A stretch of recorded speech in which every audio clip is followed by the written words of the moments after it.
The teams are in the tunnel at Portman Road. Let's get the final thoughts of Darren Ambrose. What are you expecting from this first half? In particular, maybe a bit of nerves from both sides given the record so far, or will they go for it?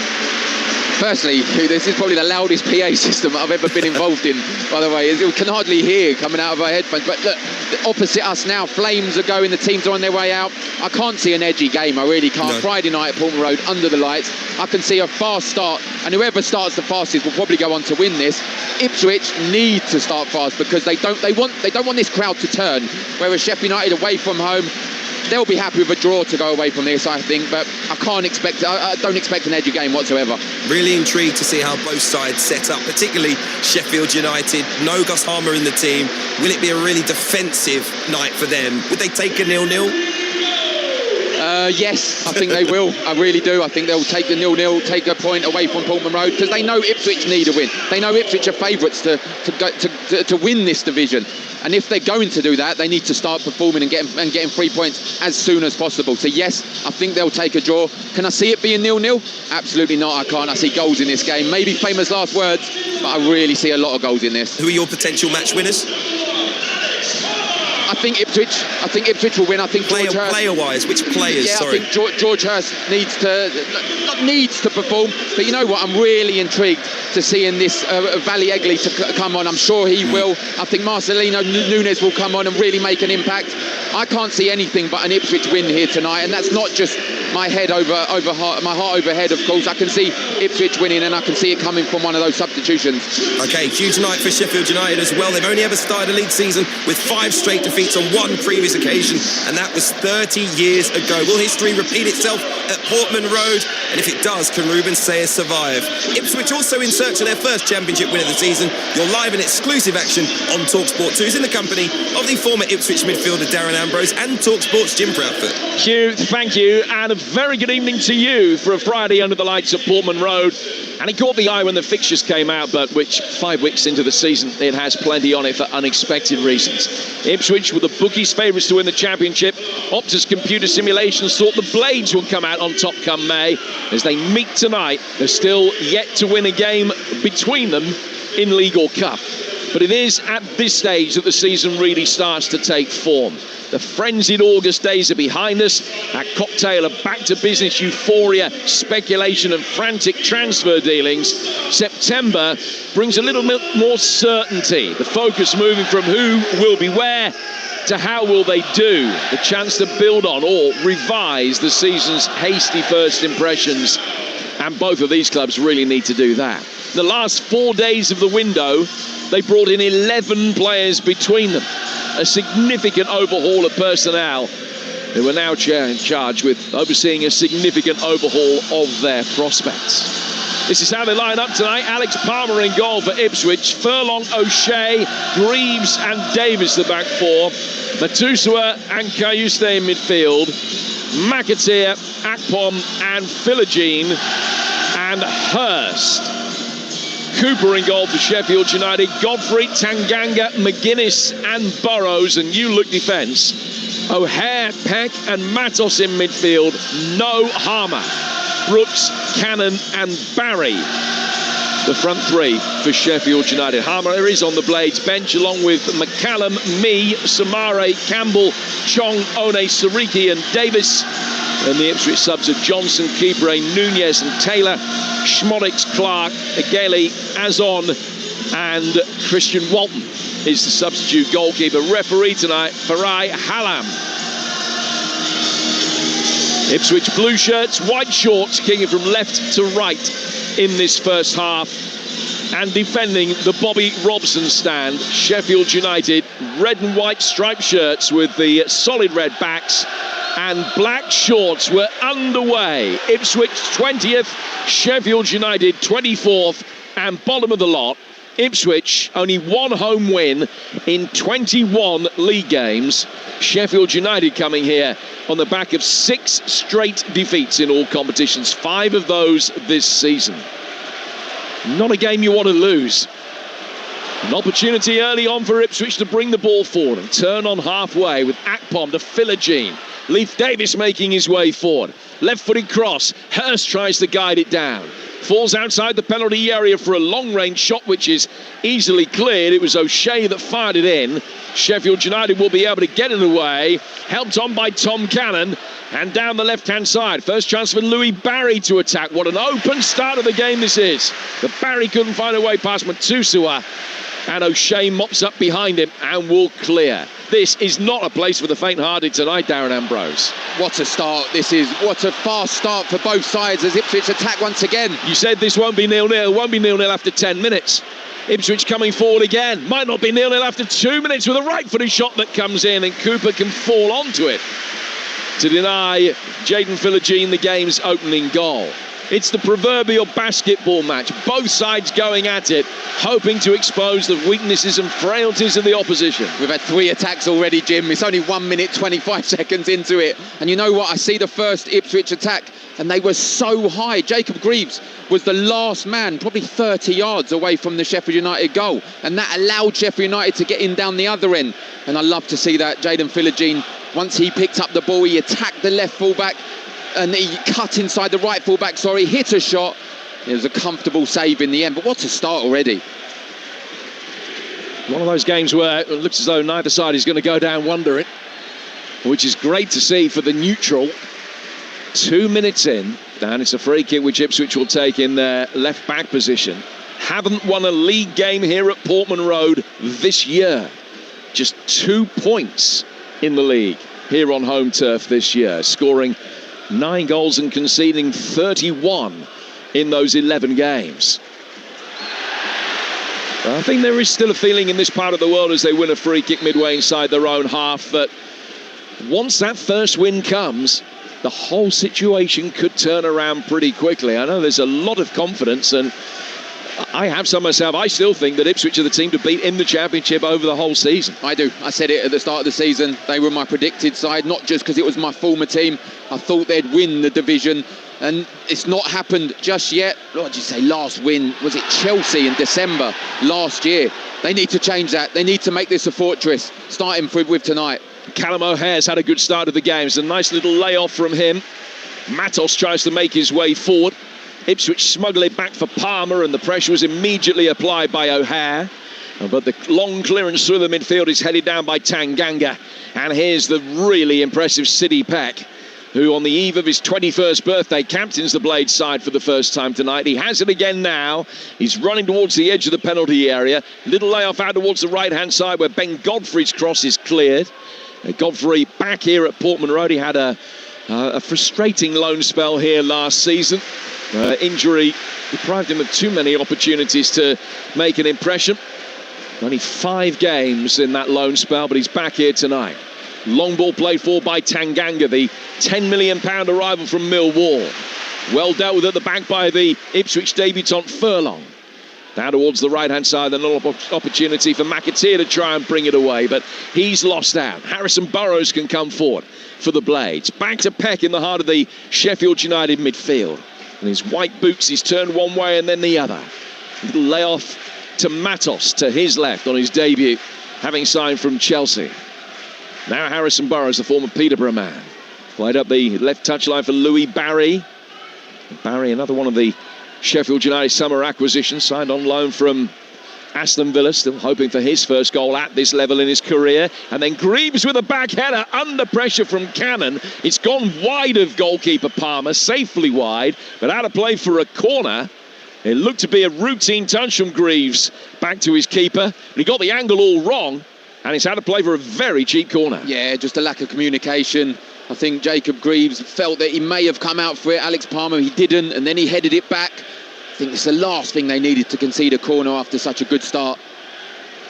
5 minutes in, it's 0-0. And a Sheffield United corner on the left that Burrows is going to take. It'll be an away swinger. 4 attacking it. And the header goes over the bar. I think it was Tanganga who made his way forward. It was a free header. Nobody had picked him up, and he made a run just wide of the near post, and he couldn't get the ball to do enough. It's flown high and wide of this left-hand post. Now to play for a goal kick. Good chance. Yeah, very good chance. I think he's made a hash of this, Tanganga. As you said, he's free. I think he's got away from McAteer inside the box. It's a free header. He's jumped the highest. He just got his header all wrong. Tanganga, I think that's a big opportunity, by the way. Those are the thoughts of Darren Ambrose here on Talksport 2. And it's 0-0 between Darren's old club Ipswich and Sheffield United. Cayusta back for a second season on loan. He's lost out to Peck in the midfield battle. O'Hare getting it forward. An opportunity to clip the ball deep inside the penalty area from Sheffield United, but overhit by Brooks. And straight out of play for a goal kick to Ipswich, who just need to take stock, as you say. They made an excellent start, but defensively, they have been poor. I mean, Palmer's been at the club since January. He's not kept a clean sheet yet. No, absolutely not. And he's been a good signing, by the way, Alex Palmer. I just think they're getting it a little bit wrong in the midfield. A bit too many touches. Jens Kajus there turned and he lost out to Sidney Peck, which allowed an opportunity. But again, wrong decision. Andre Brooks upfield. It was a wrong decision. He tried to, I think, hit one towards the back post inside the goal area.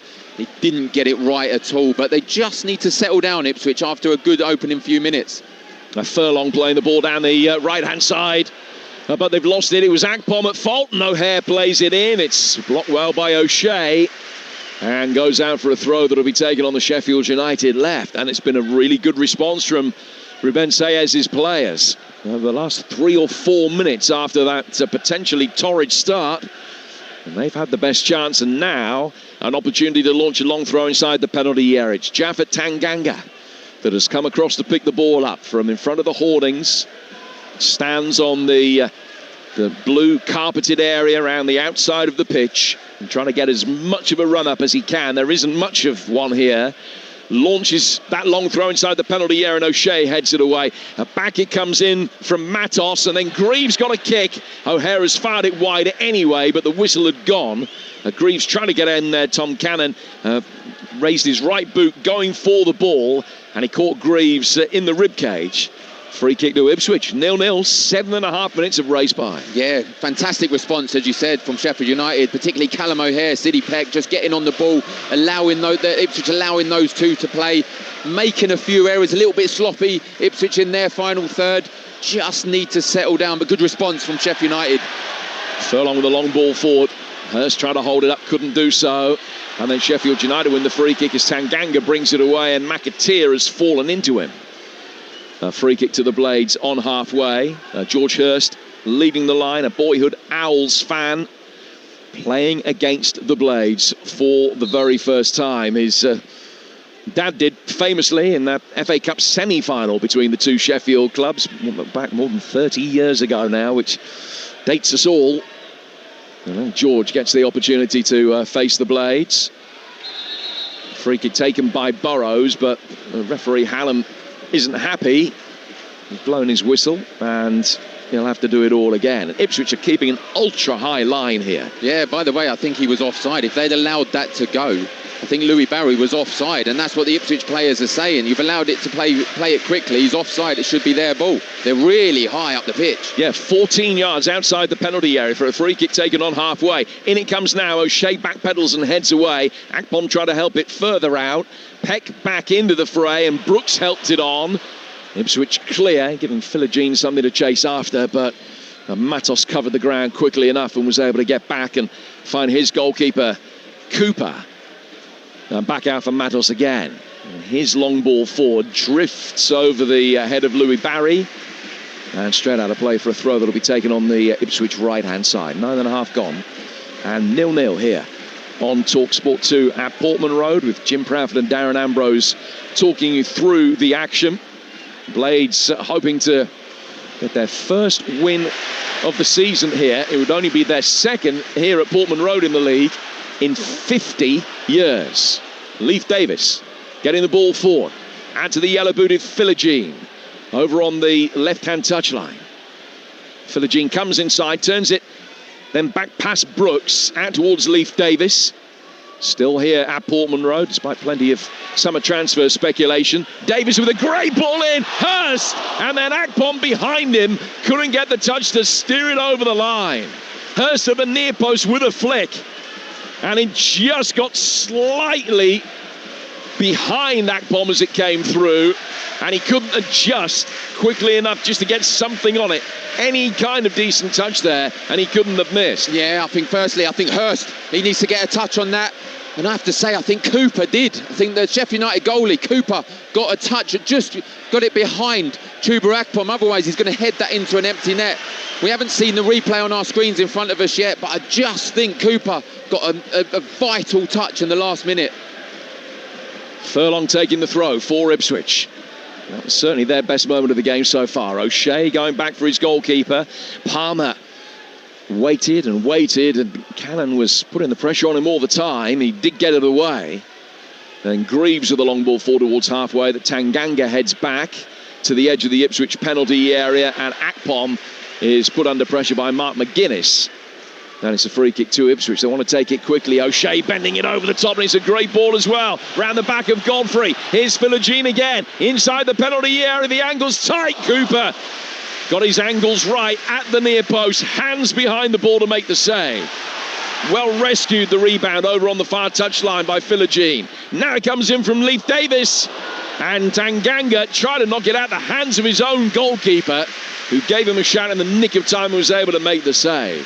3 big contributions from Michael Cooper in about 90 seconds. What a game. What a game, Jim, so far. End-to-end stuff at the moment. As you said, Michael Cooper keeping them in. I looked at the replay of that delivery from Leif Davis. He did get a touch. Otherwise, Chuba Akpom was just going to head it into an empty net. I know the game plan. Absolutely. Get it to Jaden Philogene. Attack Ben Godfrey. Kieran McKenna knows all about Ben Godfrey. But they've got to keep it tight at the other end. And United will bring it forward here with Louis Barry, and he's done well to win another corner. Fizzing in a ball towards the edge of the 6-yard box, and Furlong was in the way to steer it behind. So I keep looking down in front of me, Jim, and Kieran McKenna is saying, get the ball out. I was here last season. Son for Spurs calls nightmares for Ben Godfrey, and he's saying, give it to him, let him attack him. And it seems they are. Leif Davis and Jaden Philogene down the left are causing all sorts of problems.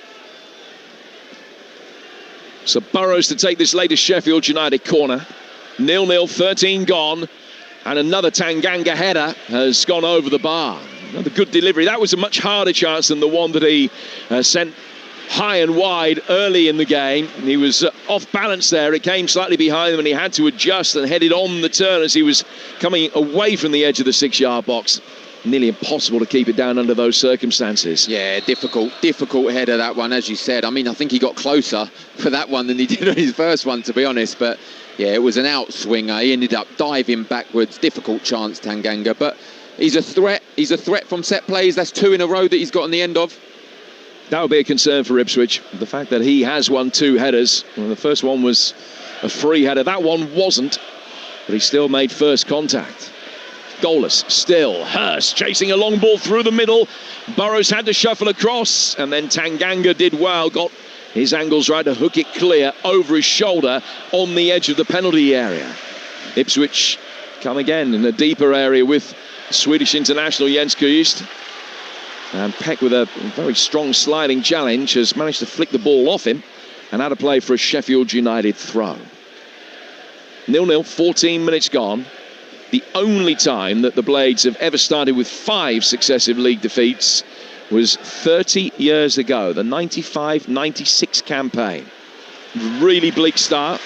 Still ended up 9th and didn't miss out on a playoff place by too much. In fact, there are a few historical parallels that would suggest that there really is still loads of time for either of these sides to sort things out from the position they find themselves in at the moment. Harrison Burrows working forward from halfway. Looked like a handball in there. Akpom was well placed, better placed than the referee. Nothing given against Burrows. Ipswich have got it back and get it back for Palmer. Palmer clipping it down towards the right-hand side for his old West Brom teammate Darnell Furlong. But McGuinness stepping up from the defensive line, gets it away from Akpom. Peck can bring it forward now to within 20 yards of the edge of the penalty area. He's got that again. Taken out towards the right-hand side. Work back to the edge of the Sheffield United box for Andre Brooks. Another product of the academy. Back from him to Tanganga. Here's McGuinness. McGuinness to Burrows, who gets it back from Louis Barry. Burrows within 5 yards of the edge of the box. Good passing at close quarters here from Sheffield United. Then Burrows goes down inside the penalty area after another clever little reverse ball from Matos. The referee says no foul. And Ipswich are able to bring it away. Yeah, no foul for me, just to coming together in the box. I don't think there's anything in it whatsoever. Waiting to see the replay of that. But he's in a good position when Farah Hallam said no chance. Has given a free kick this time. And the Blades will take it about 20 yards inside Ipswich territory. Just getting another view of it now. I think Cannon waited for the contact. He knew that Matusua was going to be coming. It was Burrows, I beg your pardon. The arm was out from Matusua. Burrows almost leant into it as much as anything else to initiate the contact. He knew it was coming. Matusua was just there. He did get his arm onto his shoulder, but nowhere near enough for him to go down. Good decision for me, no penalty. Barry runs over this. Burrows sweeping the free kick in, and the dark-haired Greaves going to head it away. Goes back out towards O'Hare. Nice delivery from him. Hurst, back defending, can volley clear. And as far as Matos, and he will turn, and then he's under pressure. Looked to lay it back to his goalkeeper.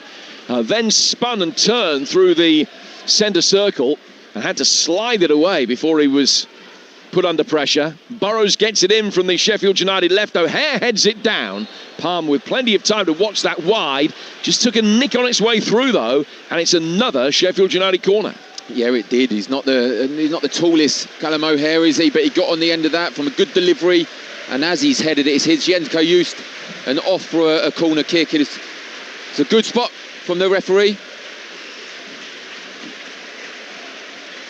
England involved in T20 cricket, incidentally, have scored, wait for it, 304 in their 20 overs against South Africa. It is an England record.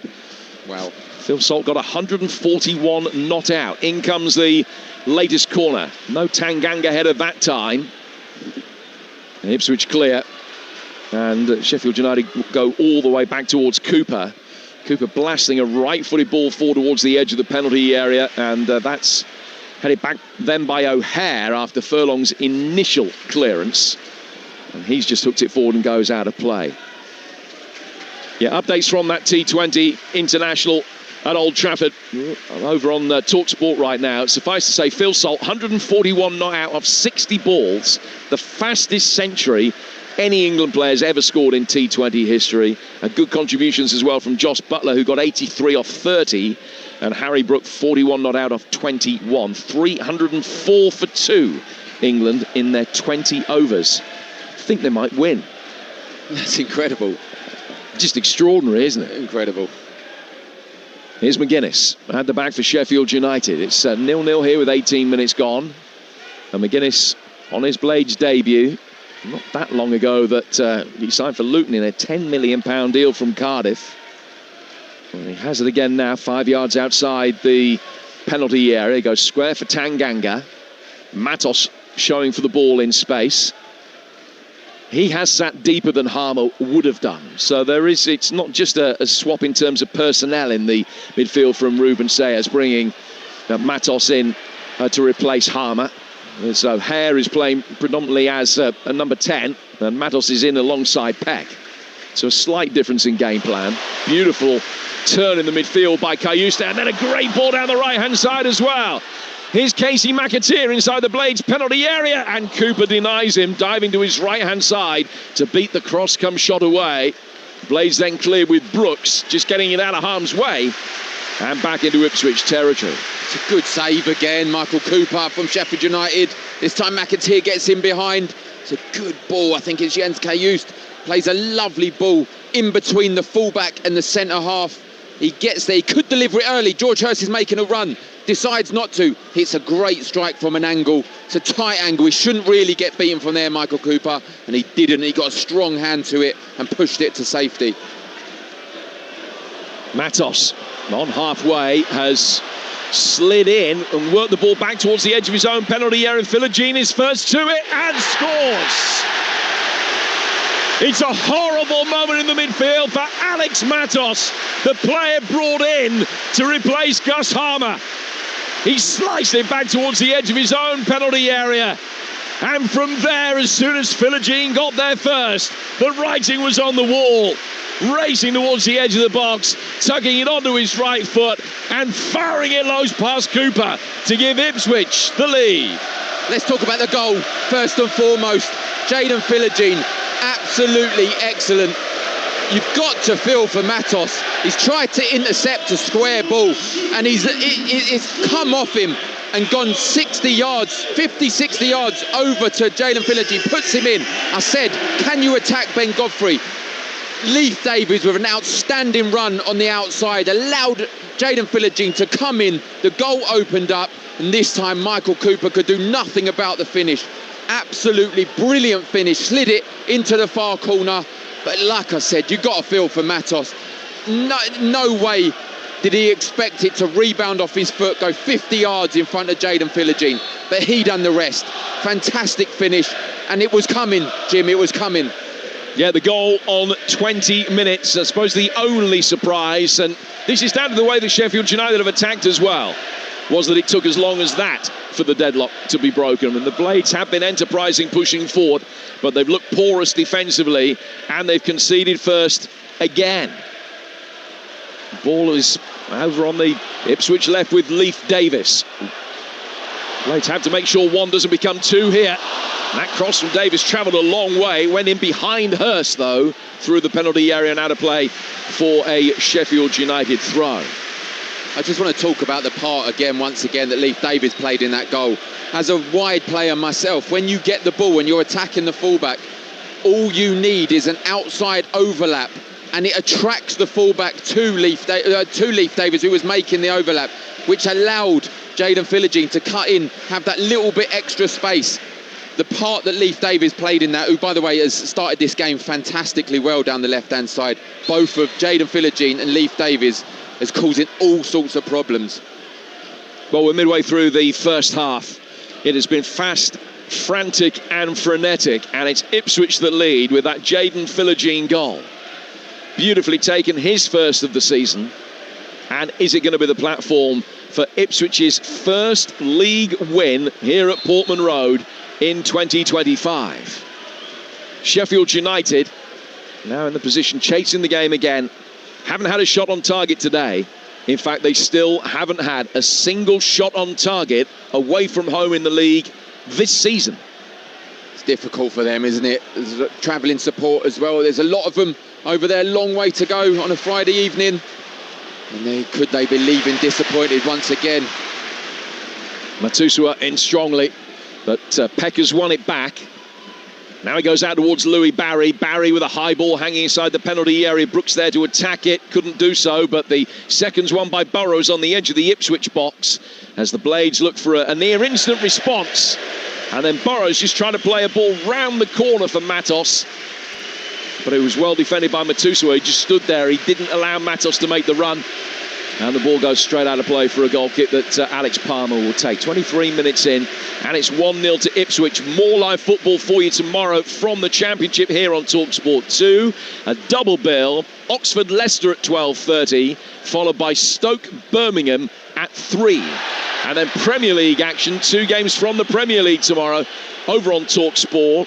Game Day Live, the award-winning service from Talksport, starts at 11 ahead of a 12:30 start for Arsenal against Nottingham Forest. Ange back in North London. And Arsenal against Nottingham Forest, his first game in charge at the Emirates tomorrow at 12:30. Game Day Live then follows that with Adrian Durham, Troy Deeney and Mickey Gray. All the goals as they go in from the Premier League and EFL, including Newcastle, Wolves, Everton, Villa and Fulham Leeds. And then at 8 o'clock, a West London derby as Chelsea go to Brentford. That's tomorrow night on Talksport. Here and now here at Portman Road, it's Ipswich that lead by a goal to nil. Kieran McKenna not happy with a long ball forward from Furlong, which he felt should have been more accurate. It's just drifted straight out of play for a throw that Sheffield United will take on their left-hand side with Harrison Burrows.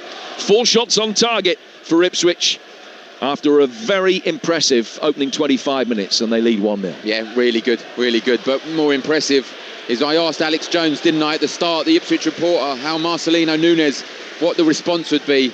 I was interested to see when he warmed up to a massive applause and cries of Núñez, Núñez. and then a dispirited Norwich anthem, Norwich chant from the Ipswich faithful. Seems like they've taken to him already, Jim. Oh, absolutely. Davis has been fouled. Ipswich wanted the advantage to be played, and it was, and that's why you can hear the barracking of the decision. Listen, you sign a player for £10 million from Norwich, and he turns up not with an Ipswich scarf, but with a scarf that says Pride of Anglia. Amazing. I think that you've probably shown that you've got the cojones for the job, and that you're going to be able to cope with anything that comes your way, all the brickbats that he knows he will get. The announcement video was one of the very best that I've seen, by the way. Ipswich get it forward here towards Hurst. Nunez waiting in the wings to come on today, as is the young Norwegian winger Sindre Ageli, who is the most expensive player in Championship history, with a £17.5 million price tag on his head. He made his debut for Norway early last season, and one interested punter watching here today is Ole Gunnar Solskjaer, who, having recently left Besiktas, is here to potentially see his countrymen come on at some stage, taking in the game as well. He'll be enjoying it. It's been a really good watch. We're 26 minutes in, and Ipswich are a goal up. Burrows tries to get it forward here, but O'Shea was there ahead of O'Hare. Gets it back for Palmer, and the Ipswich goalkeeper works it back outside the box, then immediately gets a return ball. Takes it 8-9 yards out, played it forward towards Cayusta. Sheffield United trying to employ the press, and Ipswich trying to just draw them in to be able to play through it, hoping to draw players upfield for that long ball over the top for Philogene, but once bitten, twice shy. Sheffield United didn't commit too many forward on that occasion. They've got work to do, training by Golden Hill, and plenty of signs of promise for them as an attacking entity in the opening 15 minutes. Then Ipswich got on top, and now that the Blades are behind, you can see that they're a side bereft of confidence, Darren. Yeah, of course, but I do feel Ipswich need another one and need another goal. Spoke about this at the start. When they score, they always look like they concede towards the end of the match. So I think Kieran McKenna will know that if they can go another goal, maybe two more before half-time, then they'll see this game out. But if not, the nervousness around Portman Road will creep in once again. So I think he'll know that they need another one. Here's the goal scorer, Philogene, coming off the left-hand side and making his way right through the centre circle. He's drawn Ben Godfrey with him, so Davis is unmarked at the far post. Deep cross in towards him, headed away. Actually, it would have fallen Hurst's way. It was a good defensive header by McGuinness. And the Blades clear towards halfway again. But O'Shea's got it. And the Irishman goes to his right-hand side for Furlong. Ipswich had a load of players away with Ireland on international duty over the last week or so, including Dara O'Shea, who played against Armenia on Tuesday. Here's Furlong. Oh, beautiful turn from Furlong. He's unlucky that he didn't have any room to work with on the touchline, having just drawn Barry in. He flicked it past him. That's so close as well. It was lovely footwork. And one of the Sheffield United coaches actually almost got into a little scuffle with Furlong. Nothing happened. He was outside the technical area, tried to get the ball back. Furlong was having none of it, didn't allow him to play quickly. And Oliver Langford, the fourth official, is just policing that particular situation as we speak. Now Peck has won a free kick. 20 yards outside the Ipswich penalty area. And be interesting to see how high a line Town will keep here. Yeah, an air of frustration in Kieran McKenna there. They don't want to concede these needless free kicks, I think that was. And straight away I see him go back to his coaching staff, where he's got a little screen in front of him to see what happened there. I don't think they need to be giving away these free kicks, Jim. Well, Cannon is in the D in a deliberately offside position, hoping that the Ipswich players will drop back in. It's going to be Burrows to take it. It's a left-footed delivery that is easily headed away. It was too low and flat, and Cayusta was there to nod it out towards the far touchline. But back it will come again with Callum O'Hare for Sheffield United. Out towards the right flank for Brooks. Brooks with a layoff. Peck will take it on. Not the worst ball in, and Greaves off balance. Had to deal with it. Hammered it away. Ipswich pushed out, and that just put a little bit of pressure on Peck as he had the ball. So he's used the emergency exit of his goalkeeper, Cooper, behind him. Cooper straight forward through the midfield towards Burrows. Now Akpom puts the pressure on McGuinness, but he can find his captain, Sidney Peck. Peck rolls it forward over the halfway line to Callum O'Hare. Straight back again. Now Tanganga. Wearing 2, the centre half to Peck. Long ball forward from him towards Brooks. It's controlled well on his right thigh. Over on the touchline. O'Hare showing for him. Back out towards Brooks. 1-2 between him and Peck. Work back towards Tanganga on halfway, and now to McGuinness. And Ipswich just drop deep again, keeping a good defensive shape behind the ball. Remember, they're a goal up, but they haven't kept a clean sheet for an age. So from that point of view, they will certainly feel that the job isn't done yet. Hurst backtracking with Tanganga. He's done well to win it back. Philogene gets it forward. Godfrey is AWOL. And Chuba Akpom peels out of the left-hand side of the area to get there. Akpom fires it across the face of the 6-yard box, but far too hard and fast for McAteer. And straight through and out for a throw. Yeah, it's good play once again. I have to say, Chuba Akpom, he has impressed me in this opening 31 minutes, but it's the play from George Hurst, the desire to get back and win that ball. And then Akpom with a good run. Jayden Philogene with a good ball. Probably chose the wrong option. There was a cutback on. Try to go to the byline and get the cross in, just overhit it. But he's impressed me, Chuba Akpom. Some of the positions he's getting in, Jim, it's causing problems for the Sheffield United defenders. Now he's just come back there to try and flick one on. But the Blades have won it back. Akpom, who had that sensational goal-scoring season for Middlesbrough 3 seasons ago. He's got a really good record against Sheffield United as well. He, in that season for Middlesbrough, played them twice and scored 3 goals. And he's just finding a little pocket of space here as Philogene brings it forward. And Ipswich will work it over the top instead, but too much on the pass from Greaves for Leif Davis. But the Blades are really struggling in that right-back position. Something that you identified very early on, Darren, that Godfrey is there to be got at. And Ipswich, because he was here, they know his strengths, they know his weaknesses, and they're being able to expose him and draw him out of position on a frequent basis. Yeah, I think it was his last appearance against Spurs, and by no means am I comparing Jayden Philogene to Son for Spurs, but it was his last appearance, and I see the opening 3 or 4 minutes, Kieran McKenna saying, give it to Jayden Philogene. He knows, as you said, he's seen him firsthand that he can be got at, and that's where the goal come from, of course, and all the good play for Ipswich is coming down the left-hand side. And they're over there again now, the far touchline in front of the Cobbold stand here at Portman Road. Palmer put under pressure with a back pass that was very well read by Brooks coming in off the right flank. And Palmer had to hurriedly get it clear, just chip it into touch.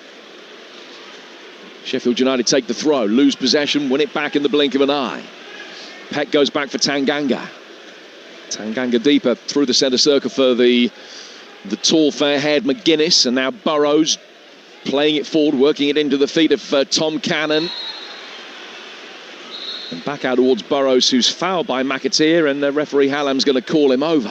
There've been a couple of niggly fouls from Casey McAteer. Another one of the summer signings, arrived from Leicester, the start of the season up in the East Midlands before coming here in a £12 million deal. He's another that's been away on international duty with the Irish this week. Free kick which will be taken on the Sheffield United left. Again, Ipswich keeping a almost artificially high line, but O'Shea leads the drop back in. Cayusta with the defensive header. And then Brooks over on the far side of the penalty area as it fell his way, has seen it come square off his right boot and straight out of play for a goal kick. Nowhere near goal. He just completely mishit that from a half-decent position. Yeah, but it's a needless free kick once again that Ipswich are giving away. McAteer this time, the forward's going nowhere, and he's fouled him. That's 3 or 4 in a row that they don't need to be conceding at this stage of the game. They need to get to half-time. There was a big chance. He just got it all wrong at the end, didn't he? Ipswich trying to play through the press. McAteer launches one too far ahead of Hurst. And straight through for Cooper. Now Burrows, back for McGuinness. And McGuinness knocking it square towards Tanganga. Tanganga out to the Sheffield United right, where Godfrey can win a throw in front of the travelling Blades supporters. The away allocation sold out. Another fantastic exhibition of travelling support on a Friday evening, particularly when you come in to watch a side who've had 4 defeats in a row. Cameras actually panned to the Sheffield United bench, where Ben Mee is sitting there, eyes out on Storks, taking it all in. Gus Harmer's sitting next to him. His body language slightly different. In comes a curling effort, well wide from that right-hand side for Brooks. I'm not suggesting that Harmer wouldn't be ready to come on in the blink of an eye, but he is sitting there, he's looking up at the heavens, and he cut the figure of a man who's disaffected by his lot and very frustrated that he's been left out tonight. It seemed that way. He was slouching back in his chair, wasn't he? As you said, looking up to the skies. Might have just caught him at the wrong time. I'm sure, as you said, he'll be ready to come on no matter when it may be, but we spoke about it before. Big decision to leave him out, and it's proving it at the moment. Mosea stands, hands in his pockets on the edge of the technical area in a big black puffer jacket on what is quite a cool autumnal evening here in Suffolk. Peck has done really well to win that back from Akpom. Moseas must be wondering when he must be able to get a break. He's had 31 matches in his championship career as a manager. He's only won 9 of them. Did keep Hull up last season. He took over when they were bottom back in December, and he kept them up. But we'll be hoping that he's not going to be involved in a relegation battle for too long with his new club, who've just seen play stop here. There's a challenge that came in from City Peck round the side of Chuba Akpom and caught him on the shin. There's no foul. The referee will restart play with the drop ball. Ipswich weren't happy. And Akpom was receiving the treatment that he needed, so the Blades players have just come over and taken some fresh instruction on board from Ruben Sayas. Yeah, Chuba Akpom wasn't happy either. He felt it was a foul on him. City Peck sliding in, wrong side. It's hard to tell from the angle we see, Jim, whether it was a foul or not, but he's clearly not happy, clearly thinking it should have been. If you think about the angle he come in at and the way Chuba Akpom went down, then you'd expect that to be given where the referee was. Play restarts with the drop ball to Sheffield United. They were in possession when the play stopped. Burrows, a forward here for Matos. Matos to the left-hand side for Louis Barry. Ball across the edge of the penalty area, but it's Philogene that's back defending to get it away. Clipped into space. Another really good challenge, this one from the sliding McGuinness. And then played forward to within 5 yards of the edge of the penalty area for Burrows. Louis Barry will take over. Right-footed cross from him.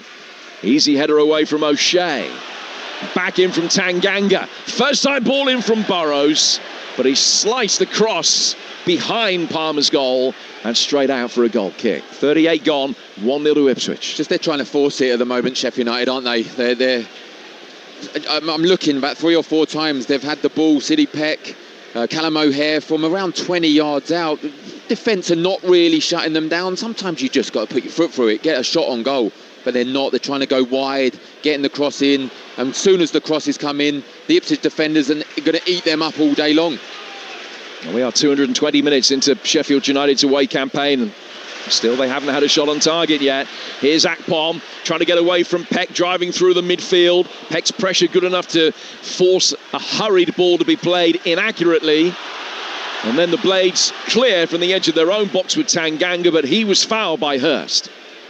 And the free kick goes the way of the visitors. What's the primary positive for the Blades? Is there anything that they can really grab hold of here and try and build on? If they keep it at this scoreline until half-time, then yes, I believe Ruben Sayers can get them into the changing room, maybe make a substitution or two.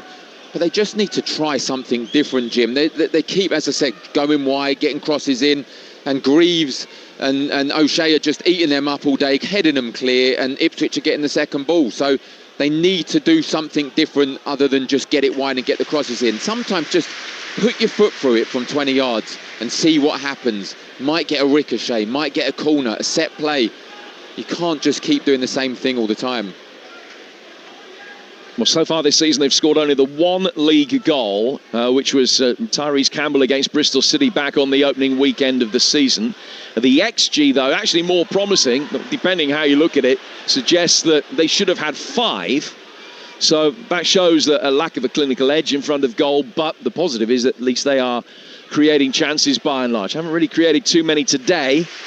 Haven't hit the target with a shot as yet. 6 chances all told, but an XG of only about a quarter of 1 goal, and Ipswich, according to XG, worthy of being a goal up. Throw to Sheffield United here. Harrison Burrows has taken it straight to the feet of O'Hare. Back for Burrows again. And the Blades play some neat passing football here at close quarters before Kayuste comes across to whack it off Matos and straight out of play for a throw. Down by the corner flag. And Tanganga's going to come across to take it to try and launch another long one inside the box. Yeah, this seems to be their only hope at the moment, Sheffield United. A long throw or a set play needlessly given away from Ipswich.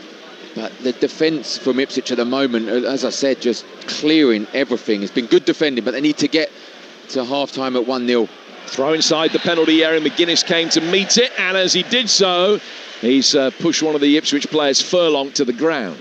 So it's a free kick to the Tractor Boys inside their own penalty area. And again, they've taken it quickly. Good ball forward, though. McAteer decided to let it bounce. Actually justified in doing that. Good, clever step over from Akpom. And Hurst nearly played him in. He made a run round the back of Tanganga, but the sliding challenge from the former Millwall man was good. And then Peck wins a free kick.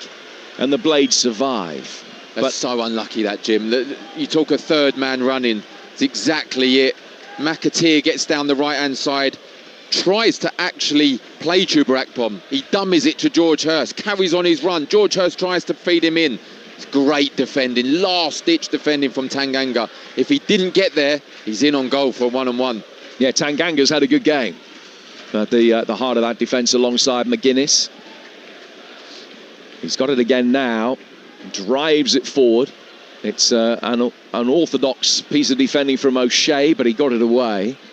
And Greaves helps it further clear out for a Sheffield United throw. Over on the Blades right, Philogene has won it back. He's been excellent. And then as soon as I say that, he gives it straight to McGuinness. Now Furlong are looking for that ball between centre-half and full-back again. But he got the angle wrong. Tanganga's got plenty of time to run round it, bring it under control, and now find Ben Godfrey. Godfrey, who is on loan at Sheffield United from Atalanta. He moved there from Everton. And Furlong heading it forward, steered back by Burrows, but straight to Darnell Furlong again. Barry struggling to get back goal side. So Furlong can just travel with the ball. There's a little backheel flick from him. Away from Barry. Ipswich work it from the right to the left side of the pitch very quickly and easily. Now we'll try and come back again, and Kayuste was fouled by Peck. And it's a free kick on the edge of the centre circle. I don't think I've ever seen Sidney Peck have a bad game.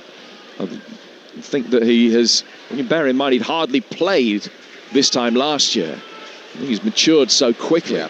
As you can see by the fact that he's given the responsibility of being captain tonight. Here's Philogene over on the Ipswich left. Back to Leif Davis, just chipped inside the penalty area, headed on towards George Hurst, who let it bounce. Now McAteer trying to get a shot in on the turn. Might break Akpom's way, trying to wriggle away from McGuinness. The ball would have beaten him to the keeper anyway.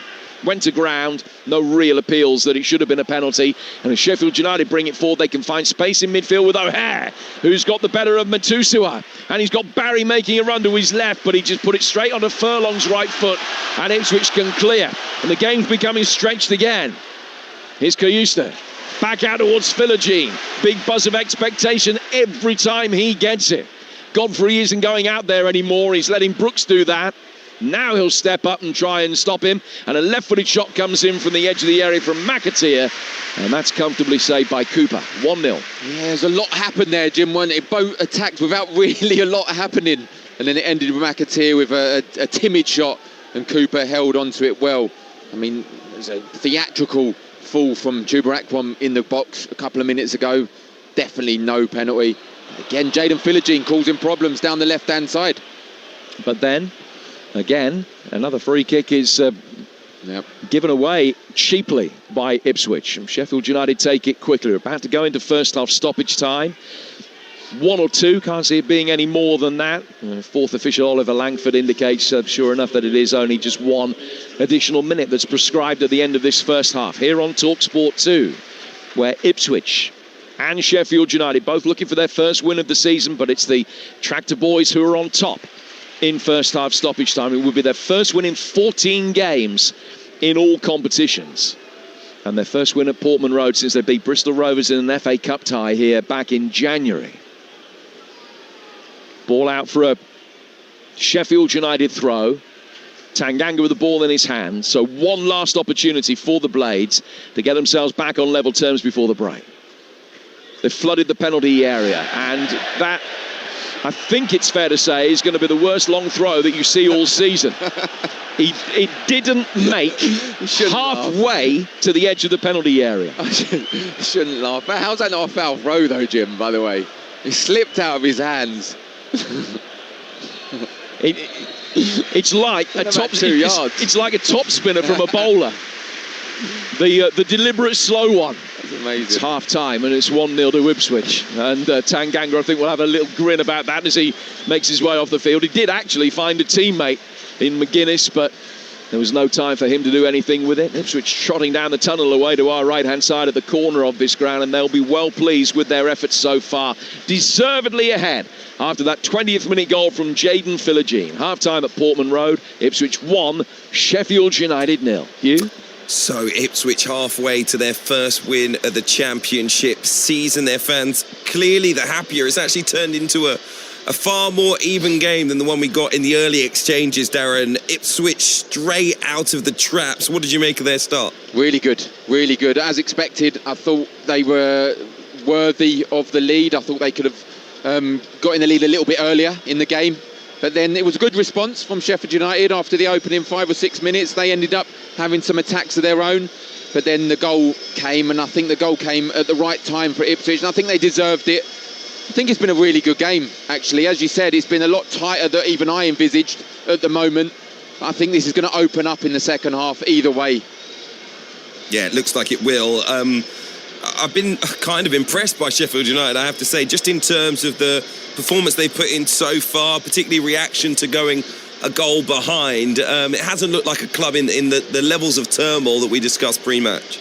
No, it's not. And they have to win. You can't lose 5 in a row at the start of a campaign. So they know they have to get something out of this match.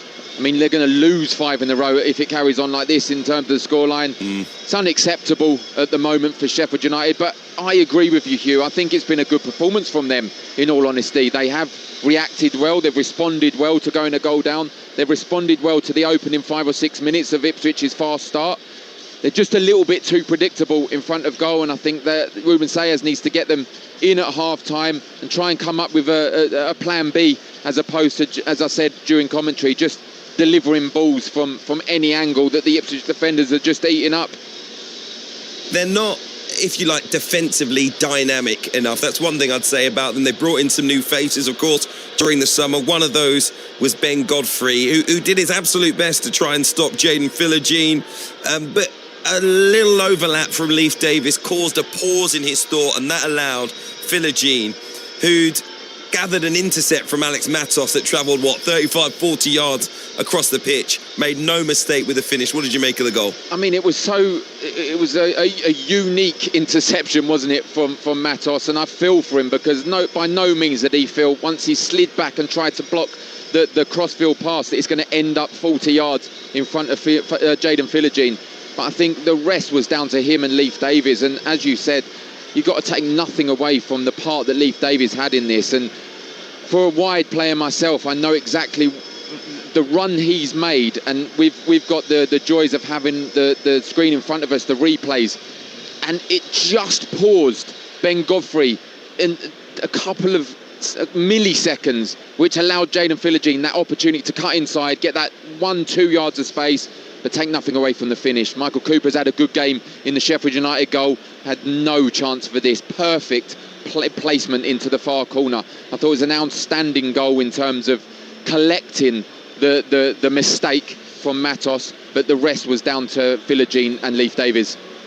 6.5 hours without a goal for Sheffield United in the Championship. And I know you mentioned they're a little bit too predictable in front of goal, but how would you change things if you were Ruben Sayers? They've had 54% possession.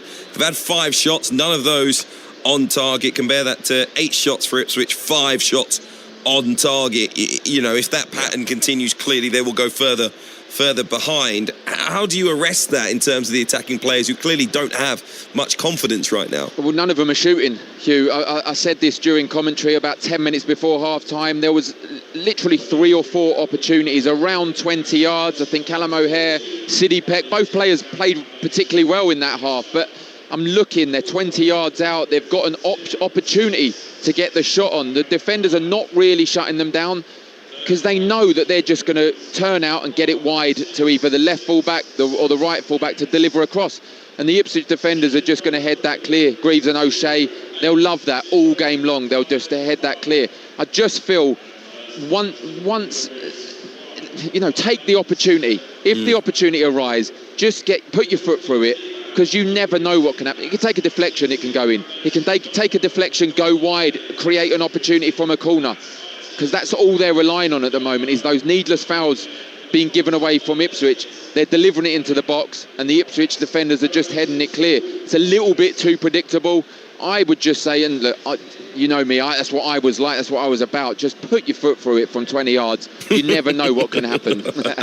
Buy a ticket, and that's the message from Darren Ambrose after that first half. We'll be back with the former Ipswich winger, although he might have brought his boots with him, for the second half very, very shortly. Just to let you know, elsewhere this evening, live football still ongoing in the WSL. Manchester City and Brighton level at 1 apiece. West Ham trail Arsenal by 2-1 at home in the Scottish Championship. Partick trail Airdrie by 1-0 at home as well. There is also action taking place in Rugby League Super League this evening. If I can just get the scores up. Lee Leopards at 12-0 up against St Helens, and Wigan Warriors at 28-0 up on Castleford Tigers. 34-0 up now on Castleford Tigers at the break. Also in the cricket, South Africa 66-3 in reply to England's 304. Phil Salt hitting a 39-ball century in their second T20 against South Africa at Old Trafford. That's the fastest ton for England in any format in their history. Remember, South Africa lead the 3-match series 1-0. So I'll keep you up to date with that. But our attention is on the Championship this evening, and Sheffield United fans will not want to hear the news at the break. They are heading to a 5th consecutive defeat to start this season. At the break, Ipswich Town on the way to their first win of the season, lead by 1-0. Talksport 2 is your dynamic destination for all the latest sporting action, featuring live commentary of all the biggest events, including football, PGA golf, horse racing, Premiership rugby, cricket, boxing, and all the big-hitting drama of the NFL. Touchdown! Plus, Talksport 2's official betting partner, William Hill, is always on hand with the insight and in-depth analysis you need. Talksport 2 with official betting partner, William Hill. 18+, gambleaware.org. Yorkshire tea, where everything is done proper. Yorkshire tea, where everything is done proper. Oh. Maybe not. Yorkshire tea, where everything's done properly. Yorkshire tea. Right, enough of that. How about Yorkshire tea, where everything's done proper? Einhell Pro Power Tools have arrived. Already. I'm uber excited. More power? Check. More performance? Super check. More warranty? Mega check. All powered by one battery for over 300 tools. With German engineering which doesn't cost a fortune. Plus, right now buy any Einhell Pro tool from your local stockist and get a 4 amp hour battery and charger kit totally free. Uber Super Mega Check. Einhell Pro Power Tools. The new kid on the block. See einhell.co.uk for terms and conditions. Subway knows we're a nation who love a spud. Yep, you heard it right. A spud. A Jackie P. So we're taking everything we put on your sub and putting it on a jacket potato. Like a meatball marinara on a spud. Chicken tikka on a spud. Cheese and beans, classic spud. Then, you know the score. Load it with toppings, extra grated mozzarella and cheddar, of course. Stack on the salad, drench it in sauce. Oosh, now that's tasty. Sound like a bit of you? Get yourself down to Subway. Available nationwide. You want the look, clean, close, sharp, but you don't have time to play around. Meet the Pitbull X5 series from Skullshaver.com. Our best-selling shaver, now even better. Smooth blades, stronger motor, better grip, built for speed, designed for skin. No mess, no mirror, no drama. 90 seconds and you're done. Fresh, confident, ready. Pitbull X5 range by Skullshaver. Available now at Skullshaver.com. Join EE, the UK's fastest growing broadband provider today. Why are so many people joining? For starters, you get up to £300 to leave your current contract. So I can leave now, with 7 months left. Exactly. And Wi-Fi controls means back-to-school bedtimes are a breeze. Right, I need some of this. Well, then join the broadband switchers choosing EE. Up to £300 credited to your EE account. Verify at ee.co.uk/claims. New customers, 56% availability, 24 months, terms apply. Every emotion and total devotion. It's game on. This is Talksport 2. It's a West London barnstormer. Live Saturday night Premier League football. Oh, what a finish! Full commentary of the Bees versus the Blues. Build up from 7 to 7:30. Kick off at 8. He shoots, it's got in! Brentford versus Chelsea. Exclusively on Talksport. Don't you know? The stars come out to talk on Talksport and Talksport 2. Please welcome Rob Grimes on Talksport, a station that I'm always surprised at how much I enjoy it. And I go, oh, this is great, isn't it? Look, he's got to sort out his back, isn't he? He's got to sort out the back row. Massive names. It's the superstar that is Usain Bolt. When you score against a great keeper, it feels good. Blue chip, gilt-edged, AAA rated opinion. None other than Ronnie O'Sullivan, who is here in the studio with us. When you read stuff back, you think, oh, did I really say that? Massive games, massive names on Talksport and Talksport 2. The sports machine turns you on to the power of live football. He fires in a beauty. EFL Live on Talksport 2. We're underway. Ipswich 20th, Sheffield United 24th. Not a game you want to lose. Matos, non halfway, has slid in and worked the ball back towards the edge of his own penalty area. And Philogene is first to it and scores. It's a horrible moment in the midfield for Alex Matos, the player brought in to replace Gus Harmer. No way did he expect it to rebound off his foot, go 50 yards in front of Jayden Philogene. But he done the rest. Fantastic finish. And it was coming, Jim, it was coming. The writing was on the wall. Jayden Philogene's goal is the difference at the break. Ipswich Town in confident mood as they aim for their first win of the championship season. It is Town 1, Sheffield United 0. The Blades have actually put in a respectable performance, but they will need to register in the second half if they're to avoid losing their first 5 league games for just the second time in the club's history. Second half coming shortly on your home of the EFL Talksport 2. And the championship action continues live and exclusively here on Talksport 2 this weekend, as we bring you live commentary of Oxford United versus Leicester from 12:30 tomorrow. Before we head to the Midlands, as Stoke City welcome Birmingham City from 3 p.m. And what a start it has been for the Potter. They won 3 of their first 4 games to kick off the season. They're third in the table. And on EFL All Access earlier this week, I caught up with local reporter Pete Smith from the Stoke Sentinel. These were his thoughts ahead of tomorrow's game. Stoke have got a stronger squad than they have done last year or the previous couple of years before that. How far they can go up the table, nobody can be quite sure. But the Championship looks wide open this season. I think Birmingham will be up there. They've obviously recruited well. It came up strong as well. So, yeah, you're right. It'll be a good test. West Brom was a really good test as well. It was interesting. West Brom probably went away thinking they deserved the win and nobody would complain too much about that. But it was still a match of fine lines. The Stoke have got to find a way to. I mean, there are so many matches in the Championships which are fine lines. Hopefully Stoke have got enough about them with their squad that they can get on the right side of them more often. The previous match at Southampton, they played really well. And I thought that was the performance when I had the long drive back up north, thinking this is a good team. They play really well. And although Southampton could have scored a couple. I think Stoke deserved it. They saw that out with 10 men. Sheffield Wednesday gave them a good game. Stoke deserved that win too. And on the opening day as well, they beat Derby fair and square. So I think they look like a good side, but as you say, we'll know more over the next few weeks. Yeah. But as more of Stoke's new signings come into the mix as well, so hopefully Stoke will get stronger. Looking forward to that game. Stoke City taking on Birmingham, 3 o'clock here tomorrow. Remember, it comes after Oxford against Leicester from 12:30. And we'll have EFL All Access back with you on Monday evening from 6 p.m. I'll be joined by former Wrexham captain Ben Tozer for the show as well. We'll have plenty of NFL action coming your way this weekend as well. So make sure you stay with us for that. On Sunday night, the Buffalo Bills facing the New York Jets from 6 p.m. And then we'll have the Atlanta Falcons taking on the Minnesota Vikings. Let's head back to Portman Road ahead of the start of the second half. The players back out there on the pitch. And I just wonder how much Darren Ambrose, the atmosphere, might play a part in this second half. They need to get back into it soon.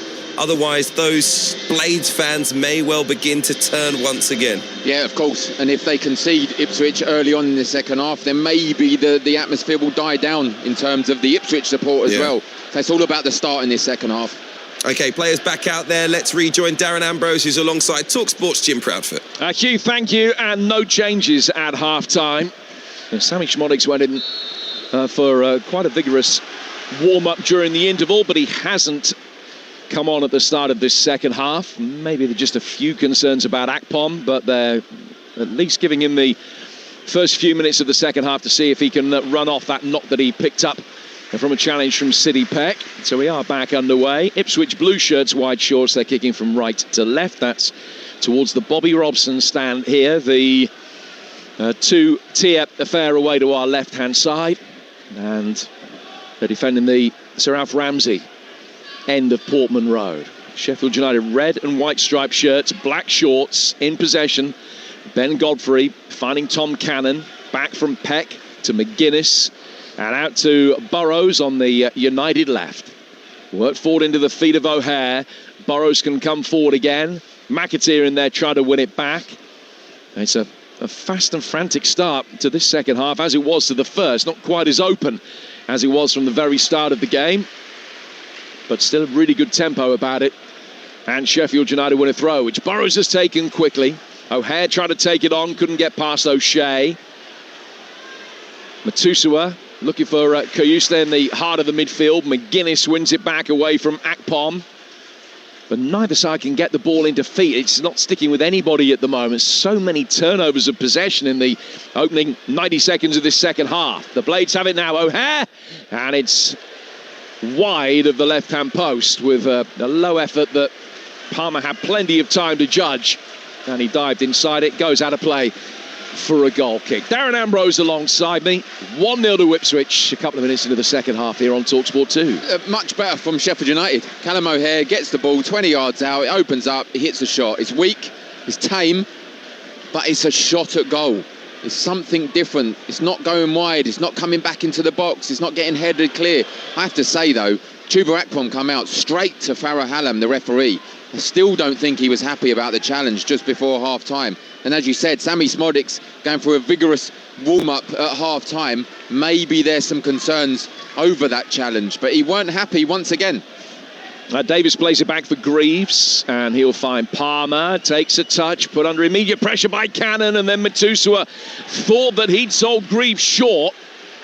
What he did do was set up a 50-50 between Jacob Greaves and Alex Matos. Matos going in for the ball, and he caught Greaves in playing it. And it's going to be a throw to restart play. That was a hospital pass, really, from Matusua back towards Jacob Greaves, forcing him to go for it. Yeah, it's one of those, Jim, wasn't it? That it was probably 55-45 in Greaves' favour, so he had to go for it. But Matos was sprinting in at him, and he knew he was going to get hurt. Turns out it wasn't as bad as it could have been, because it was one of those hospital passes. And now Matos has raised his boot to try and get to a bouncing ball and play it legitimately, as he did. One of the Ipswich players went in, ducked his head in to try and make contact. And the collision between the pair of them has resulted in Matusua rubbing the top of his head and staying down injured.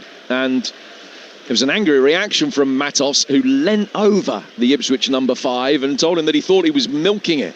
Just having a look at a replay of the situation now. He's clearly made contact. He's caught him on the top of the head. I don't know why Matos was so angry that Matusua had gone down.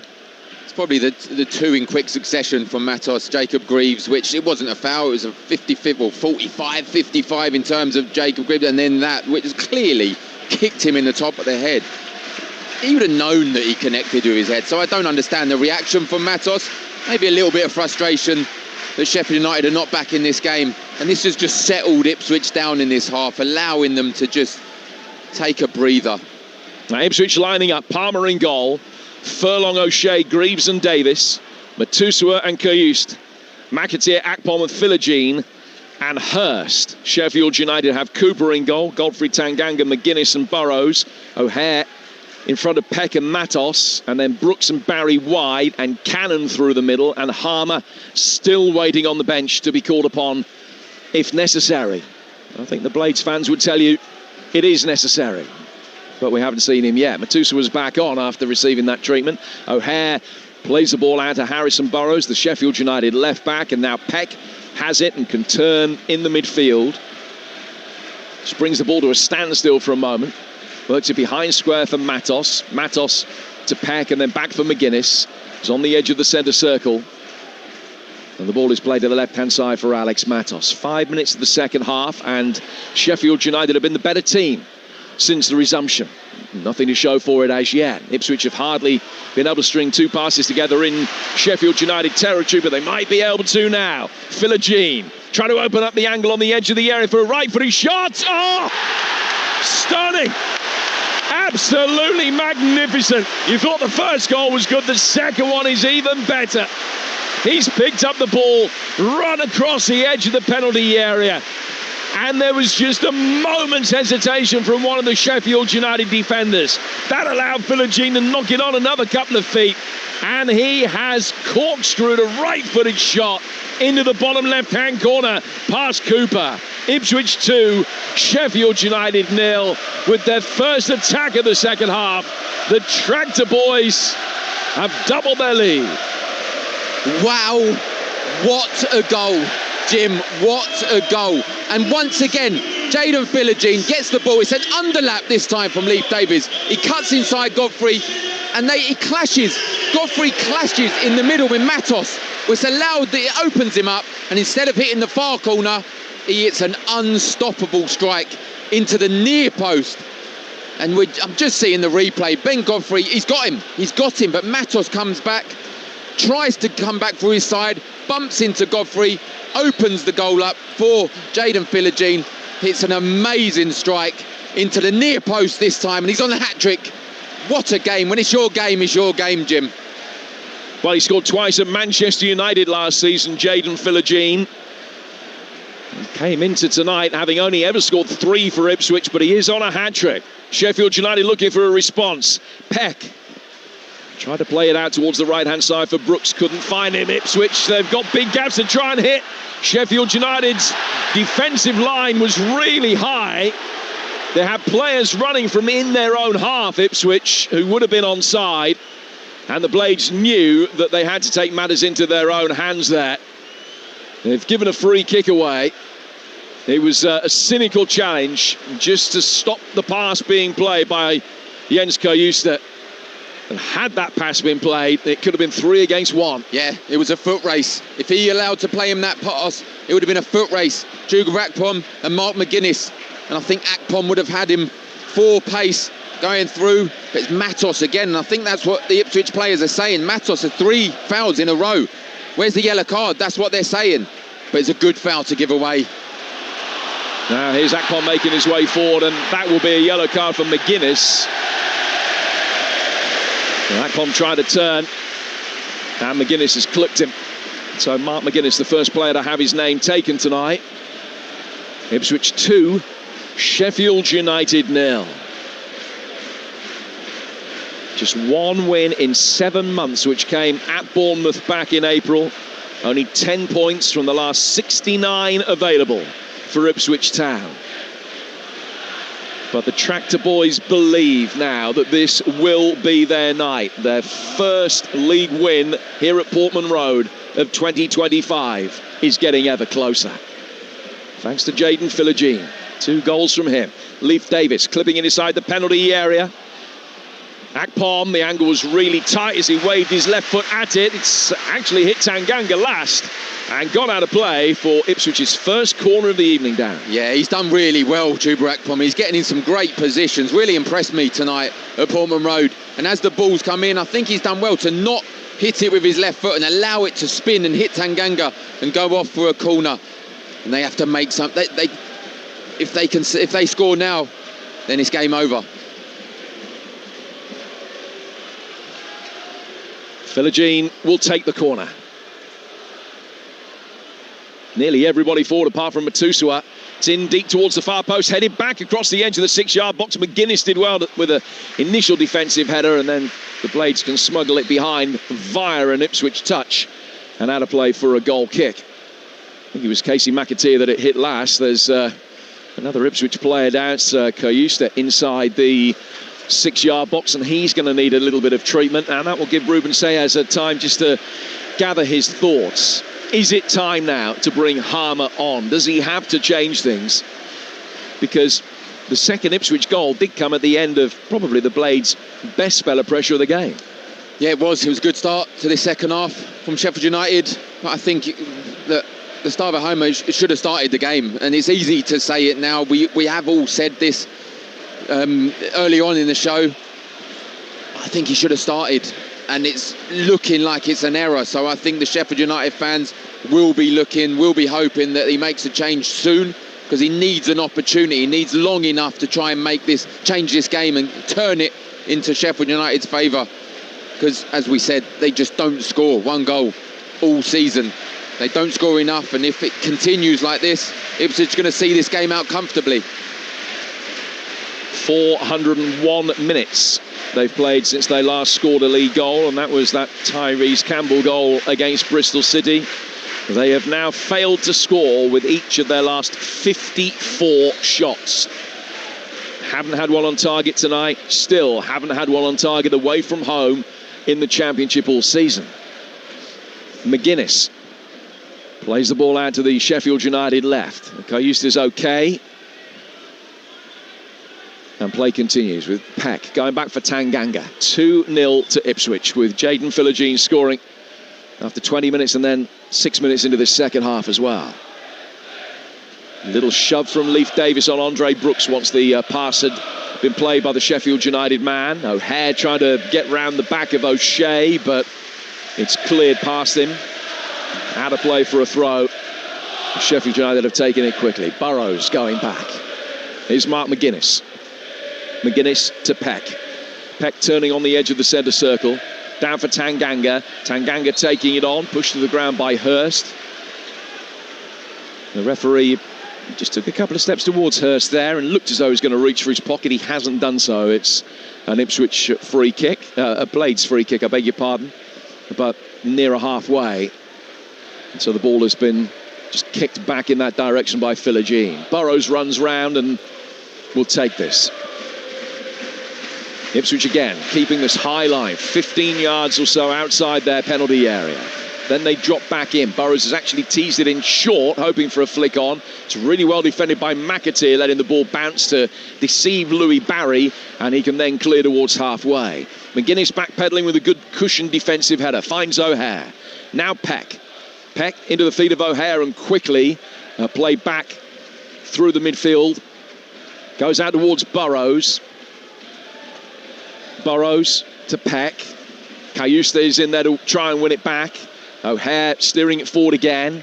Cannon nods it down. He's hardly had a sniff of a chance today, Tom Cannon. A player who is due a goal. He scored only one in his last 22 games. Godfrey has gone back through the centre circle. And now Peck can turn and build and bring it forward. And there's a good step over there from Burrows. Coming in off that left-hand touchline, Louis Barry. but he's lost that on the edge of the box. And Ipswich again are going to be able to bring it away until Peck wins it back. He's done that on umpteen occasions. Plays it on inside the box. Cannon! And that's a tip just wide of the near post by Palmer.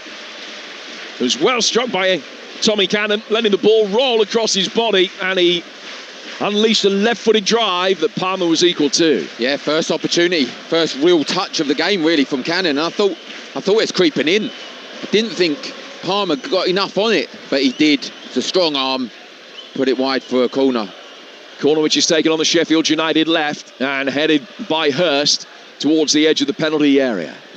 O'Hare.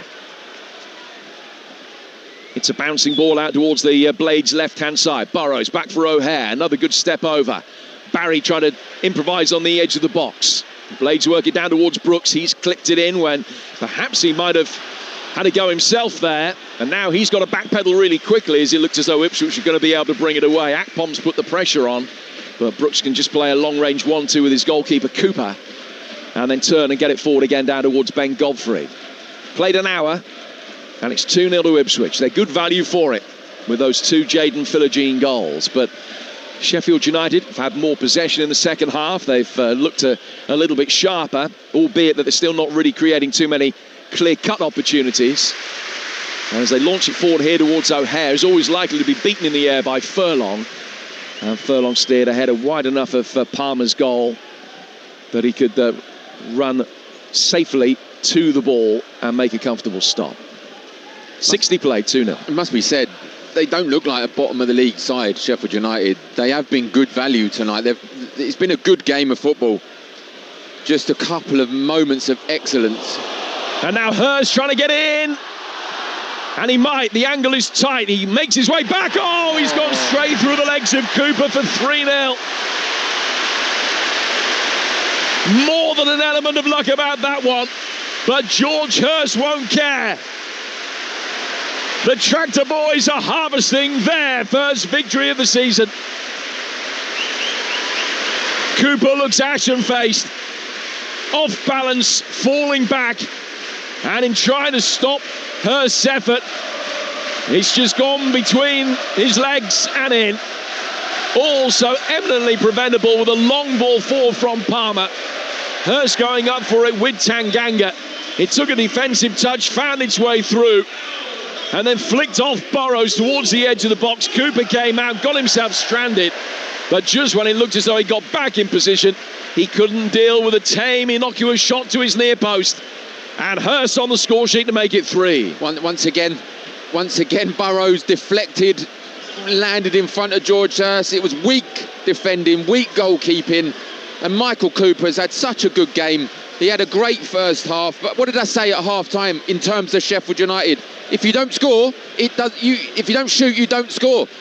George Hurst with a tame effort, as we said, from a real angle, just went through Michael Cooper's legs, and you got to feel for him because he had a great first half, kept Sheffield United in it numerous occasions, but it's poor goalkeeping. Jimmy has to save that at his near post. He's too weak in defence, too weak in the goalkeeping area, and the changes are coming now, and I think it's too late. It's too little, too late. Well, it's a quadruple change made by Ruben Sayes, and Harmer is on. He's also brought on Sumare and Campbell and Chong. Ipswich are going to make a double change, and here is the moment that they were hoping to see tonight. Marcelino Nunez, after his £9.75 million move from Norwich, first significant move between the two East Anglian clubs since Andy Marshall more than 30 years ago. And Nunez is coming on for his debut here. Akpom has come off, and Schmodix is going to come on for Kai Eustace. So a double change. But here's Marcelino Nunez. And already an Ipswich legend is born before he's even kicked a ball. I mean, what a cheer he's just had. What an arrival. And listen to this. Are you watching Norwich? I won't say the next bit. 3-0 Ipswich lead Sheffield United, and Hurst trying to dispossess Tanganga. And Cooper is going to be able to clear, get it forward towards halfway. Greaves coming to meet it, controls the ball, lays it down to his left-hand side. Then work forward by Davis, and it's in again from Greaves to Hurst. Flag's up. I don't know about that. Put the ball in the bottom left-hand corner, but the flag is up against him. No VAR, of course.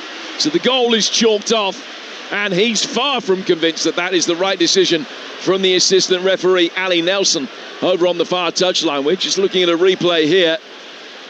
It is the right decision. Yeah, it's a good call. It's a really good call. Really it's good close, but he's got it right. Yeah, good call. I didn't know about it. I thought it was onside, more so because he was coming back, the defenders were going back, and it looked like he got himself onside, but it was a great call, offside. Good finish, though, from George Hurst. So here's Campbell. First touch from him. Now out towards Harmer. Harmer's ball down the left-hand side of the Ipswich penalty area. O'Hare back to Gus Harmer again. Now Peck. Peck can turn and try and get away from Nunez. McGuinness. Out of the Sheffield United left. Harmer buzzing around. Very busy in the opening moments after coming on. It's a nice ball from O'Hare to Peck.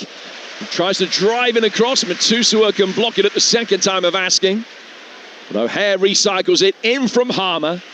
And easily headed away on the edge of the penalty area by Darnell Furlong. So the changes for Sheffield United. Harmer on for Barry, Samare for Matos, Campbell for Cannon, and Chong for Brooks. Quadruple change ordered by Ruben Sayers. It'll be interesting to see what the reaction is from Gus Harmer. He certainly had a very positive start. I'm sure his manager will want him to play like a wounded animal. I feel that he's got a point to prove. And if you're Gus Harmer, I've been there, you do want to come on with a point to prove. Even if you lose this game, you want to do something, score a goal, have an assist, have an impact. Make everyone feel, you made the wrong choice, you shouldn't have put me on the bench. Not to battle against your manager, just to prove that you are the main man for this team. And it's been a good start since he's come on. Ipswich 3, Sheffield United 0. In a half that Sheffield United started really brightly. They've had their first shot on target of the season away from home with an effort that was well struck by Cannon and tipped round the post.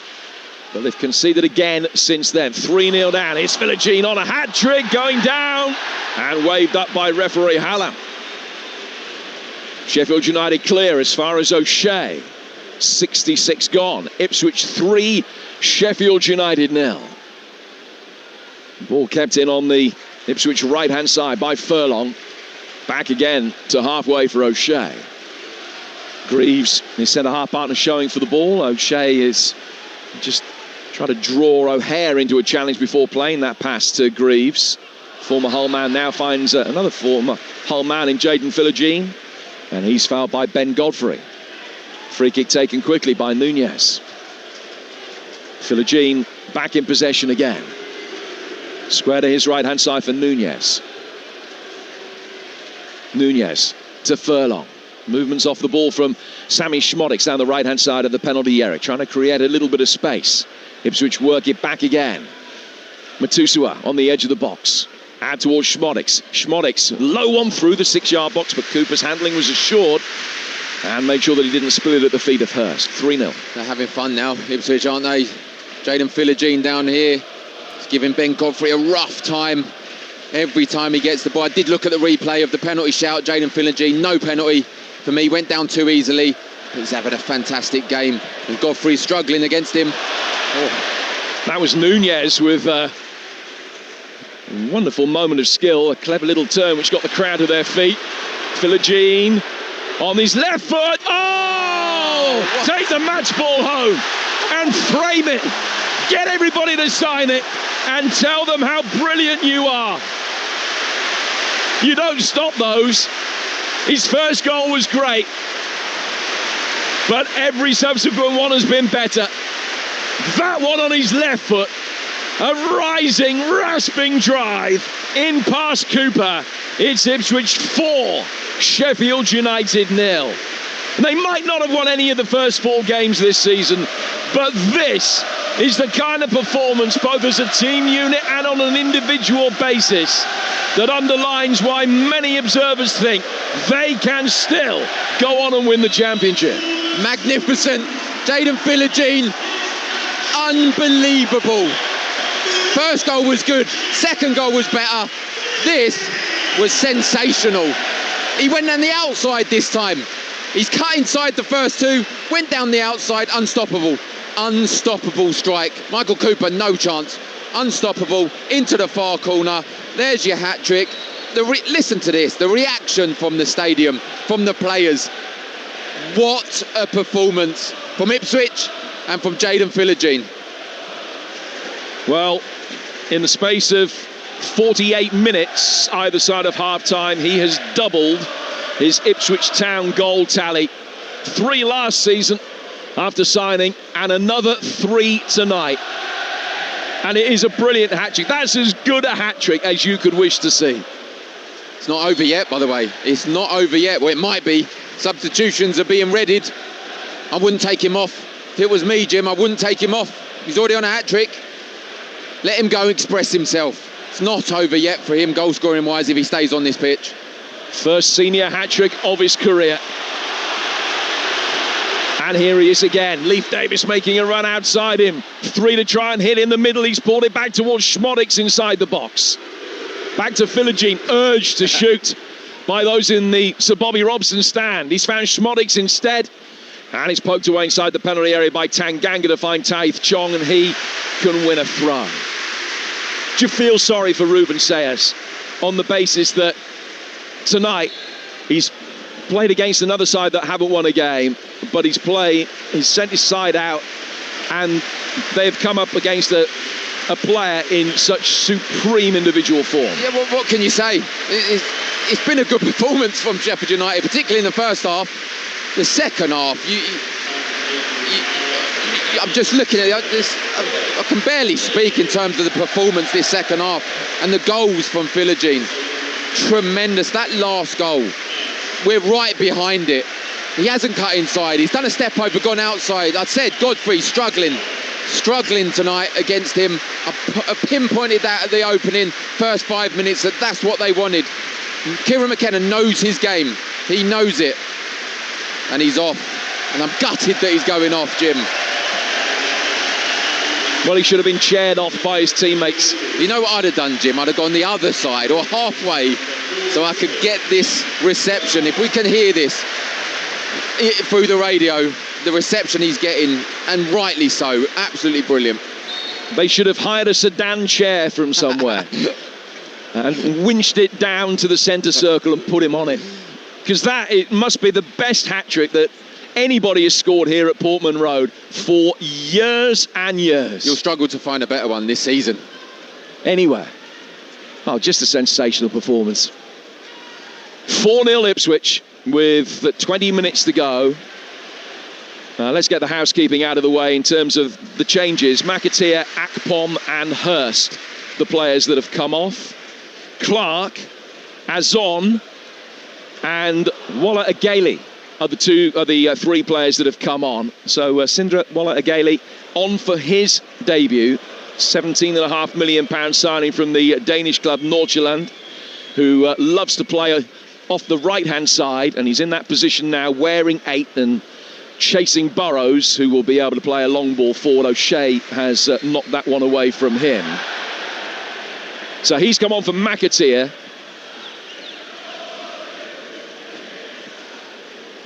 And we've also seen Ivan Azon come on, the Spanish striker who's on loan from the Italian club Como. He came on for his debut for the final 5 minutes against Derby.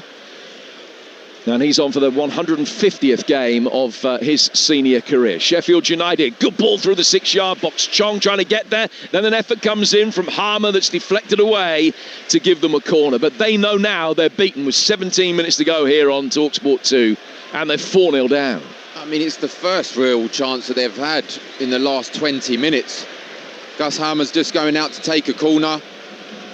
It's been a nightmare for them this second half. Mainly down to Jayden Philogene and the work rate. I have to say, Jim, the work rate of this Ipswich team all match.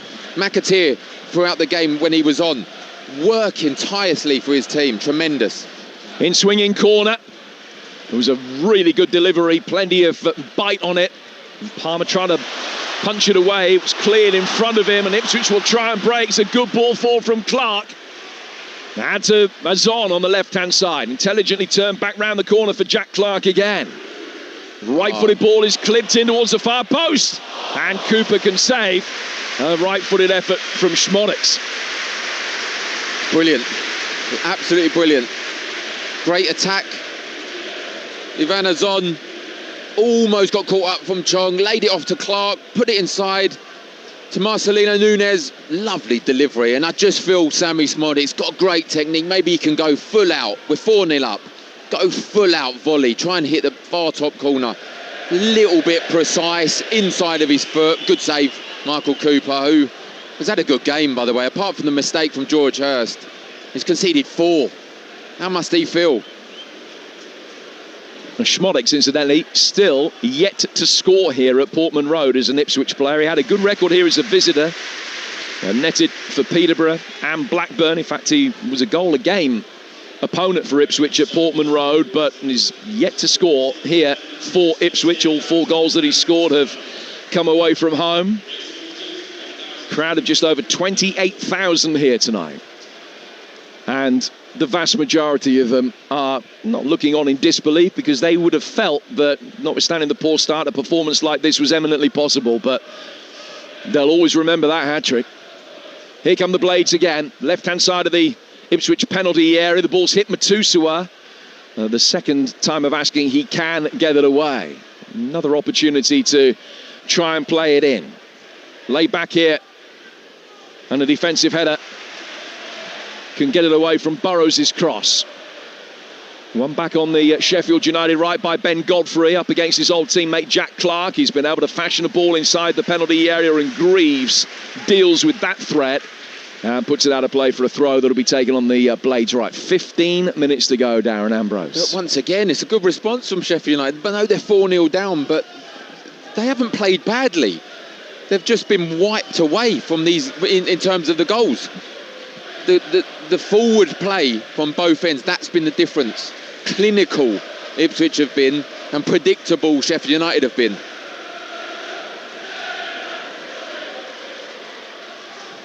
Davis heads away on halfway. Jack Clark with a touch. Samare winning it back, finding O'Hare. O'Hare towards the edge of the penalty area here. Gus Harmer coming onto it, right-footed, curving effort, and Palmer saves it. Guarantee that the one thing Kieran McKenna will be desperate for from here is that elusive clean sheet. Alex Palmer, remember, yet to keep one for Ipswich. In fact, he's gone 27 games without a clean sheet. Very few of those will be down to him, because he's had a good start to his Ipswich career. Here's Sindre Wolle-Ageli over on the Ipswich right, and the Norwegian international. He receives a return ball. He's got an opportunity just to drift in off that right-hand touchline, but he couldn't find Schmodix. And the Blades will be able to get it away. High ball forward. Campbell will chase after that. Greaves mops up easily.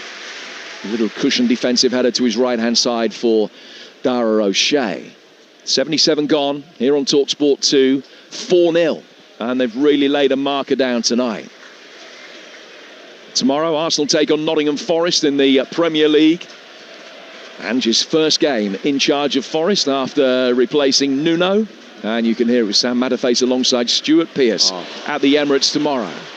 Ivan Azon will chase after a long ball over the top, but Taith Chong is there for Sheffield United.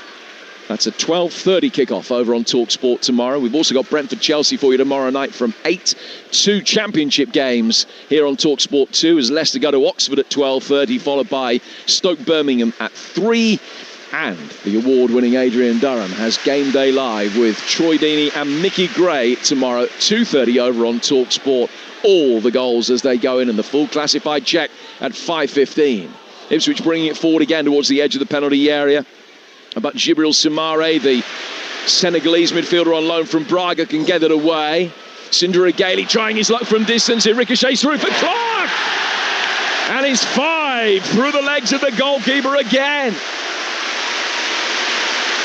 Ipswich still hungry for more. They have blown the Blades away. It's that man, Jack Clark, he's come on. As Valia Gailey hits a long strike, gets blocked, ends up in front of Jack Clark.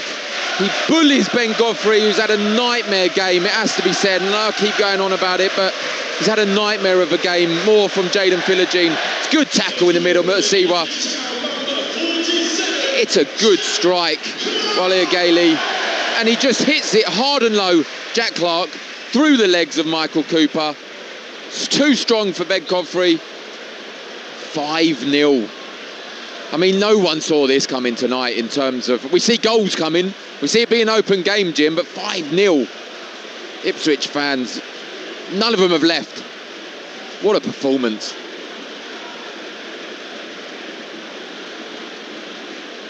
Ipswich 5, Sheffield United 0. Greaves. I tell you what now, Jim, it's not over as well, by the way.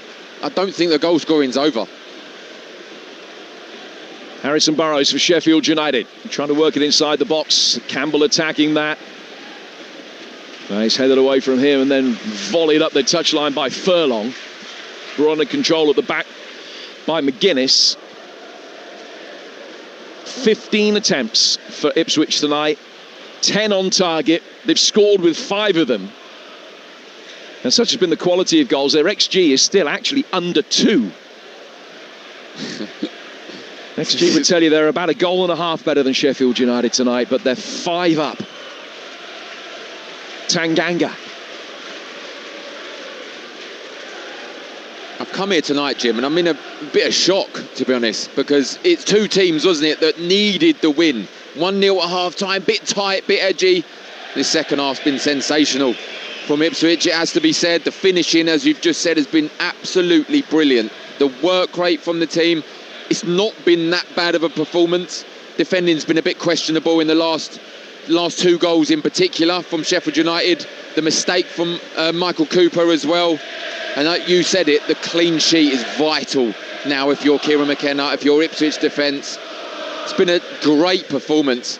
And this puts them right back in the question now, that what everyone thought that they were the favourites this season. Well, Femi Sariki is going to be coming on for Sheffield United in a moment. He will be thrilled. Here's Jack Clark. He's done well to win it back. Dispossessing Tahith Chong. The Blades very quickly with bodies back behind the ball. And here's Marcelino Nunez. Finding Schmodix. Schmodix to Wally Gailey, coming in off the right flank onto his left foot. And that's deflected away past the near post. And out of play for another Ipswich corner. Only their 2nd of the night. They lead by 5 goals to 0. Well, the crisis has been very much averted here at Portman Road by the strength and quality of this performance. But the misery is snowballing rapidly for those on the southern side of Sheffield. Leif Davis goes across to take this corner. Sindra Gailey is unmarked, 10 yards out. Nobody's picked him up at all. Sheffield United broadly defending zonally. And Sindra Gailey can come round the back. O'Shea got there ahead of him. He's actually got no touch off the covering defender. It's gone straight out of play. And it will be a goal kick that will be taken by Michael Cooper, but only after the change is made. And they're going to be taking Ben Godfrey off and bringing Femi Sariki on. So that'll be a straight swap at right back, you would imagine. Godfrey comes off. It has not been a happy return. Look, you have games like this. You Ben Godfrey. I pointed out one against Spurs last season. It was his last appearance for Ipswich. Just feel maybe a bit earlier. Take him off a bit earlier. You know you're struggling against a wide player. There's no shame in coming off early, because you just say, look, you're struggling. Let's put someone else on. He's left him out there all game to be bullied, essentially. You've got to feel for him in a way. He's got to do better. He's got to be stronger. He knows the players that he's up against. But sometimes you've got to make a decision as the manager that benefits the team and not just the player. And he needed to come off earlier. Ipswich have another promising counter-attack curtailed by the referee. Van Azon had gone down holding his head. The referee obliged to stop play despite the fact that Jack Clark was marauding forward through the middle at pace. Ipswich from the resulting free kick work it wide. As Wale Gailey gets towards the byline, stands it up towards the far post, but just got the angle wrong. It sailed over the goal and straight out of play for a goal kick. It's an encouraging round of applause from the Ipswich Town faithful. 6.5 minutes to go. And the raw stats are horrible from a United perspective. This will be a 7th defeat in a row in all competitions.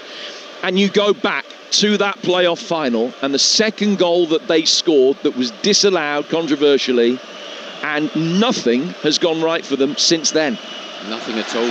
You look, it happens. This shouldn't happen. 5-0. 5-0 shouldn't happen no matter who you are. I think this will be their biggest defeat in the second tier for 25 years, Jim. Wow. If it stays like this. I mean, that's incredible. Ruben Sayers, I mean, is he going to walk over and applaud the fans this evening? I'm not too sure it's going to go down particularly well. Harmer. Good 1-2 between him and Burrows. And now O'Hare on the edge of the penalty area. Knocked away from him by Marcelino Nunez. And then a shot comes in from Harmer that he's dragged wide and well wide of the near post. And of course, the Sheffield United selection is going to be talked about. And I will ask Ruben Sayers that very question after the game. But would it have made a huge amount of difference had Harmer started tonight? Because they would still have been trying to deal with the brilliance of Philogene. True, but at least give yourself something. Don't let there be an issue. And as you said before the game, that was the talking point. Gus Harmer out the side. He's made that himself. If it had worked, fair enough, it would have worked. But it hasn't, and all the questions are going to be around that. Harmer borrows Peck, and he's got a touch, and it's just looped up and straight into the hands of Palmer. Goes down as another shot on target, only their second of the night. I think that's hit Greaves as well. I don't even think it was Peck. I think it's hit Greaves and bounced up into the arms of Palmer. So I don't even think that will count as a shot on target, Jim. I'm waiting for the replay, but I'm sure it missed him, hit Greaves, bounced up. Thankfully in Alex Palmer's hands, because as you said, he will want to keep this clean sheet this evening. Well, sooner or later the drought here at Portman Road was bound to end. It had to. I don't think too many would have anticipated that it would end in this kind of fashion. 5-0. Hammer playing a loose ball through the midfield, seized upon by Clark, reversed into Schmodix. Well saved by Cooper. Came out, made himself big, narrowed the angle, and beats it away for a corner. He's gutted as well, Sammy Schmodix. He'll know what you said earlier, Jim, that he hasn't scored at Pullman Road yet.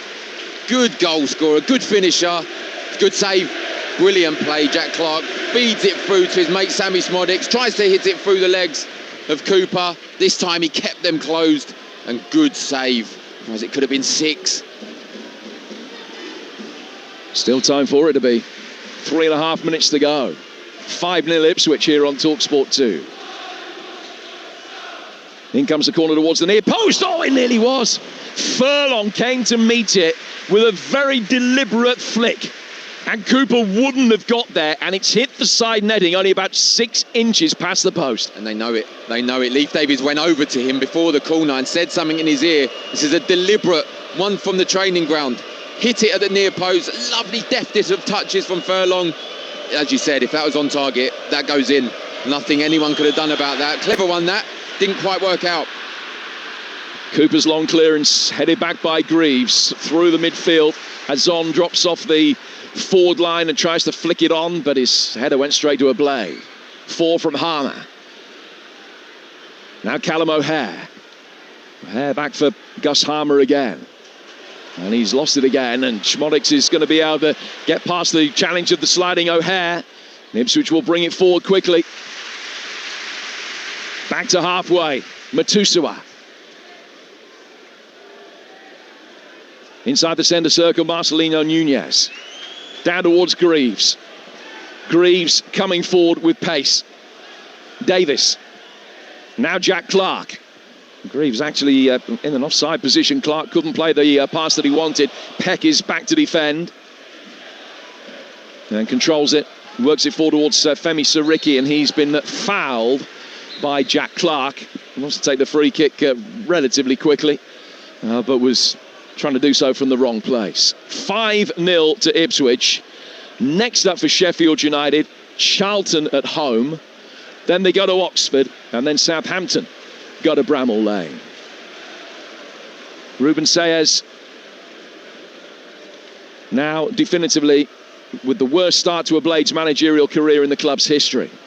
First man ever to lose his first 6 games in charge of Sheffield United. Paul Heckingbottom had also lost 5, but he won number 6 at home to Brighton a few years back.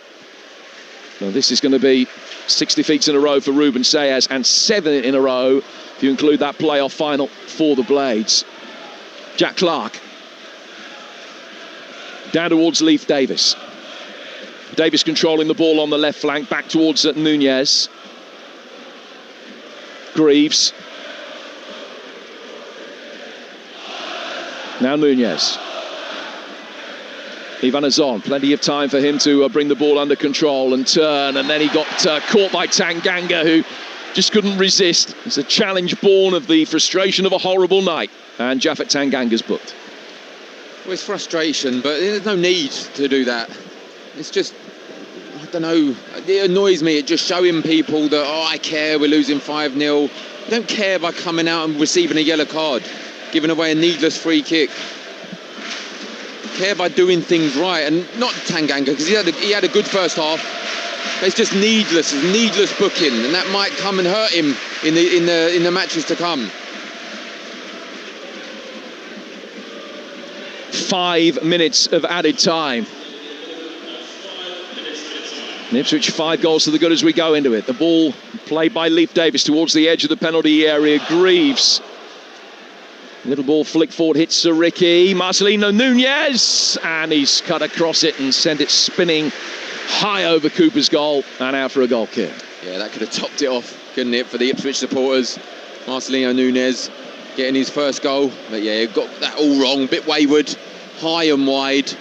But the screens are just showing Jayden Philogene. And look, we have to talk about this hat-trick. It was outstanding. I'm not sure you'll see a better one this season, particularly in the EFL, that's for sure. Tremendous. First goal was good.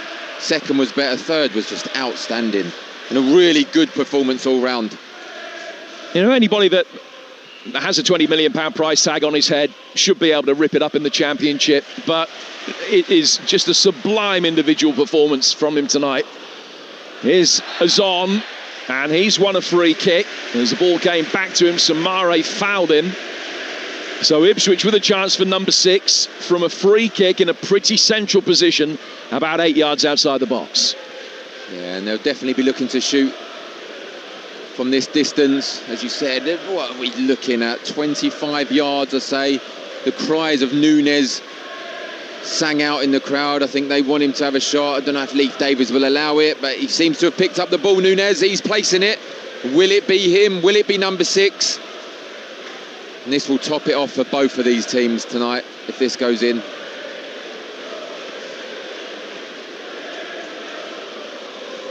So the Blades have got 4 in a wall. O'Hare coming across and standing near the edge of that wall. And he is stopping, or trying to stop Ipswich players breaking behind him to create a space. Nunez, hands on hips, is the player that is addressing this. Leif Davis, similarly, standing just behind the ball. Looks as though it's going to be Nunez, though. Portman Road gathers its breath. It is Nunez. Oh, and it was close as well. It's only gone over the bar by about a foot. And Cooper was scrambling quickly. He may have been beaten had that dipped in time. Oh, it was close. You can tell by the reaction of Nunez and Leif Davis, both standing on the ball. Looked to have dipped just at the right time. I think it was a foot over and a foot wide. It was well struck. And I just felt the shot he had before, I thought Leif Davis would say, no, get off this. But they allowed him to take it. It was a great strike that almost eluded Cooper in the goal. Has scored once this season. Did get a League Cup goal for Norwich. Here's O'Shea back towards Palmer. He's only a couple of minutes away from this first Ipswich clean sheet. And ball goes out and there's a throw which Sheffield United are going to take on the right-hand touchline. Peck leaving it for Saricki. Sheffield United about to be played 5, lost 5, scored 1, conceded 12.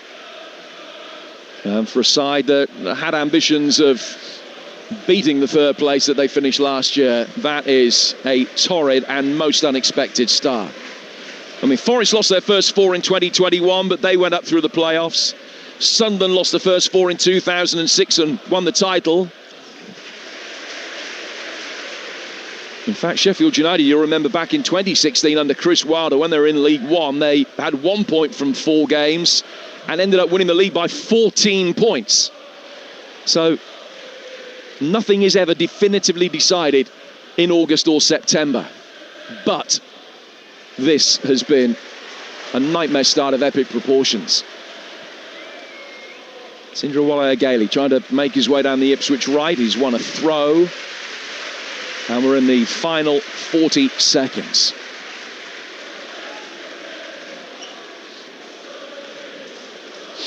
Ipswich in no real discernible hurry to get the bodies forward. It doesn't really matter from here whether they have one more attack or not. It's been a good debut for Darnell Furlong on the Ipswich right-hand side. And he's taken this throw. Finding Wale Gailey down by the dead ball line, intelligently pulled back by him for Schmodix. It gets the return ball, trying to get a left-footed shot in, he can't. Peck knocks it away, and then a fan on the front row of the crowd on the far side with a great header, nods it back in. Can't hide his self-delight and appreciation, and starts almost doing a lap of honour of the Cobbold stand over on that far side. Amazing. Full time. Two sides who started here without a win between them. It's Ipswich that have spectacularly broken their duck. But this is a night that has turned the drama into a crisis for Sheffield United. 6 defeats in a row for them. Where do they turn?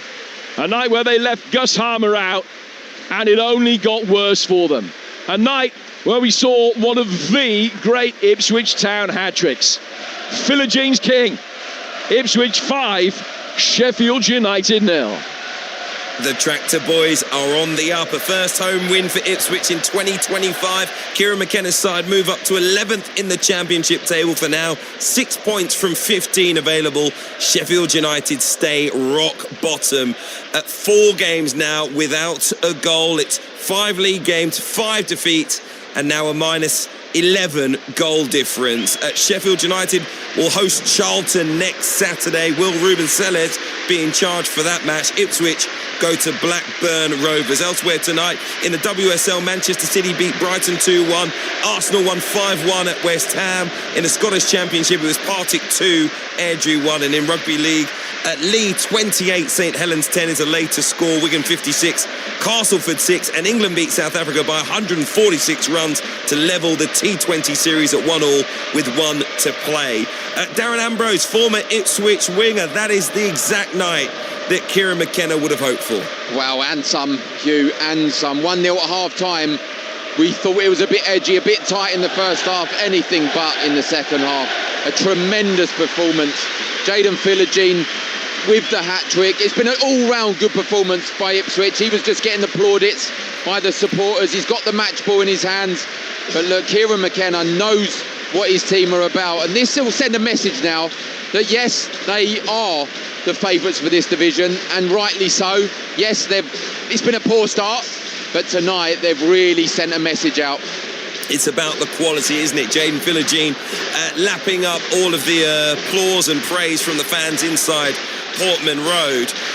Jim mentioned the price tag that brought him to Ipswich Town, but the reality is we've seen him in this division. He's been a very good player, obviously, that brought that kind of attention. But tonight should show Jayden Philogene the kind of level that he can hit in the second tier. He can dominate games. He can change them and win them on his own if he chooses to. This has to fill him full of confidence, Hugh. And look, it's been a rough start, actually, a tough start to his Ipswich Town career, particularly at Portman Road. There was an element of criticism coming his way because he hadn't made that impact, particularly in the Premier League. But tonight he's really shown why they spent all that money on him. Kieran McKenna knew, the players knew. There was no surprise when that third goal went in.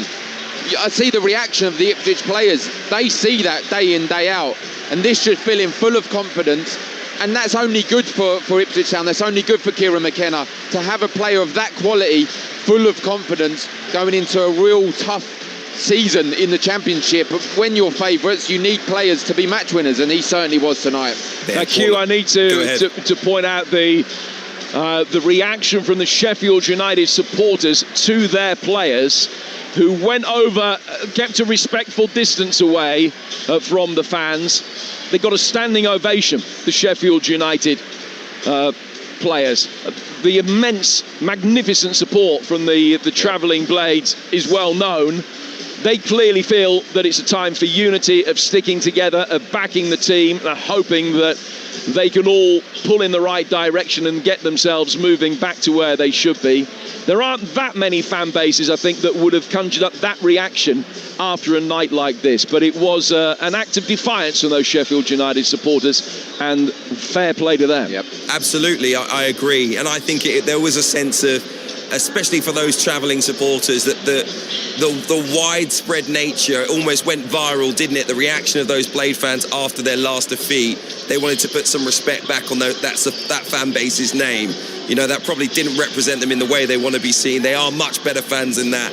And it's fantastic for Ruben Sellers, for his players tonight, to be given that kind of reception. I hope it gives them a big boost moving forward. The question is, will he be moving forward? What do we think about the future of Ruben Sellers after tonight? My personal feeling is he came up against a very, very good side, but the fact is it was a 5-0 defeat. It is 5 straight league defeats to start a season for the first time in 30 years, and it doesn't make great reading. No, it doesn't. I think he stays, Hugh. I really do. I know, look, I said in commentary that you can't lose 5-0. You can't when you're one of the favourites to get promoted. I know you're against the favourite to win the Championship. I don't think you can lose 5-0, but I think it would have been done earlier in terms of the international break. I think they'd have done it earlier. They now have a home game against Charlton and then an away game against Oxford, two sides that they would have earmarked that they should be able to pick up points against those two teams. It will be difficult, but I think now the owners will be looking to what reaction the players have, what reaction Ruben Sellers has, and after those two results or performances, we might see the end of him if they don't react in the right way. How do they react from this? How do the players lift themselves? How do they get back out there next time around, you know, with the resolve to improve and drag themselves up the table? With a bit of pride. I've been there. I've been on the end of defeats. I think I've been on the end of a 4-5-0 defeat. Your pride gets hurt. It gets knocked. Especially they're going home. Their next game is at home against a newly promoted side in Charlton. You need to go out there and you need to show some heart, some fight, some spirit. If you get 1-0 coming off the backside of the forward, it's irrelevant. You need to go out and just show that you're ready for the fight this season, because it may well be a fight. 5 defeats on the bounce to start the season is no good, but if they get on a winning trail, a winning run, of course they can turn it around. And I think you just need to show that you're ready for this fight and show a bit of passion and a bit of desire, particularly in front of your home support. Gentlemen, it's been a pleasure. Jim Proudfoot alongside Darren Ambrose, a former Ipswich winger. Remember, we've got more live football coming for you, exclusively live in the EFL tomorrow here on Talksport 2. Oxford against Leicester at 12:30. We'll have Stoke against Birmingham from 3 o'clock. And remember, on Sunday here on Talksport 2, midday start for Southampton against Portsmouth, the first South Coast derby between those two for 6 years. Plenty of Premier League football for you on Talksport as well tomorrow, 12:30. It's the debut in the dugout for Ange Postecoglou. Nottingham Forest going away to the Emirates to face Arsenal. We'll have Game Day Live with Adrian Durham, Troy Deeney and Mickey Gray. All the goals as they go in from 2:30 and an 8 p.m. kickoff tomorrow evening, exclusively live on Talksport between Brentford and Chelsea. Well, a 5-star performance from Ipswich and Jane Philogene means the Tractor Boys are up and running with a first win of the season. But have we seen the end of Ruben Sellers' time in the Sheffield United dugout? It's a dagger in the heart for the Blades. It's finished Ipswich Town 5, Sheffield United 0.